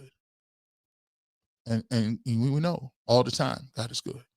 R-Mac Dog 4774, stupid Stefanski sealed his fate with the pick of Dylan Gabriel. So good ridden. Who cares if he gets another job? He's a loser. It's time for him to go. Full stop. Period. Hey man, I'm not a hater. I want everybody to be gainfully employed. We need people in the economy, but you don't mean you got to have it here. Miss Melanated, everyone is getting hurt right before this game. See, I look at it like this. This is why you need to give an opportunity.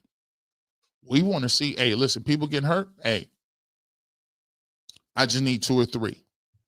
And then I don't want to hear nobody say, well, he had all the advantages. Nah, everybody was hurt and he was cooking.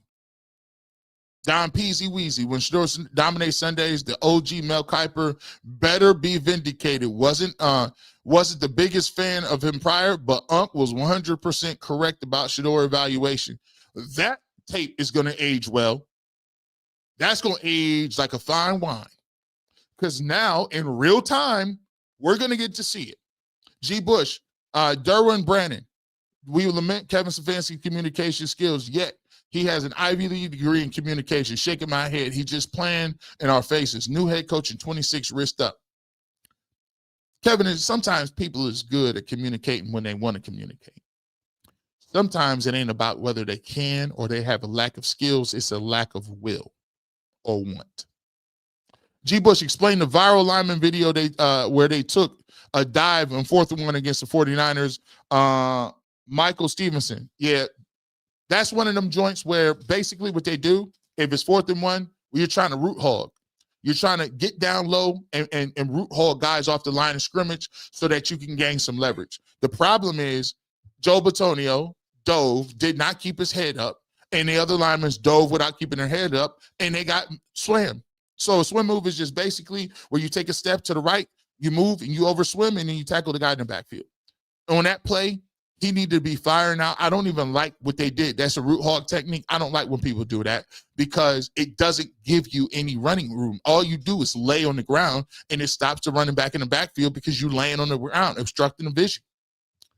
We used to do that sometimes on the goal line. It's usually more on goal line than anything, but I didn't like the technique, and that's what it was.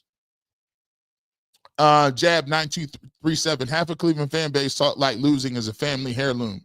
They scared to let go of grandma lost, daddy lost. We gonna keep this tradition strong. CBs look in the box, not at the wrapping.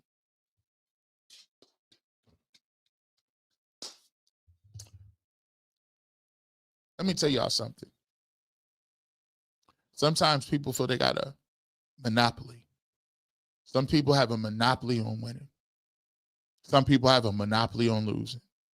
And sometimes people, you ever see somebody complain brag? Complain braggers are the worst. You be like, man, I was so sick the other day, man.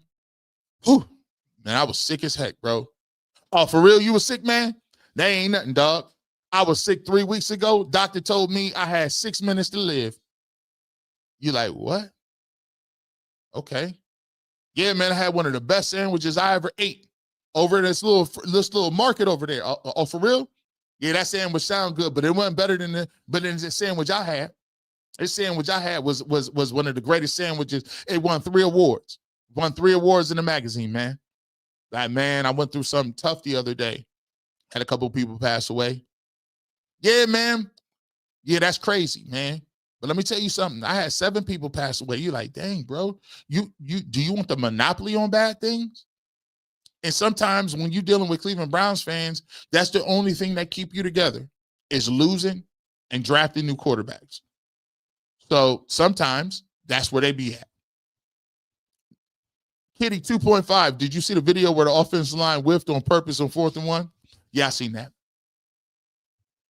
Again, sometimes I don't be seeing it. It's not about on purpose. It's just incompetence. That was nasty work. Nasty. Well, what wasn't nasty is the fact that we got almost 6,000 people. Y'all pulled up and showed up. We want to be happy that we back. You see it, Kool-Aid Mafia, wrist up. You see it, the hat is here. We still doing it. Drink is here. We still kicking it. Make sure you check us out, man. We appreciate every one of you. We want to thank you as well for all the supporters. We'll be back with you tomorrow. Actually, I'm not even going to tell you that. We're going to be watching that game tonight. Let us know if you're going to be watching that. Fernando Mendoza versus Ohio State. We're going to be at it. Let's talk about it. We're going to get to that. And then, by the way, we'll see you tomorrow. UCSS. We'll be back with the post-game show like regular. And then we'll be back with the Barbershop post-game. With that being said, you never know what G. Bush might show at radio, television, internet. But if you want a fresh cut, fresh take on sports with a Barbershop, keep them clippers. Have a good rest of your evening. And as always, like I always say, even though we be hating on them, it ain't hating. We just be calling it out. It's always go Browns.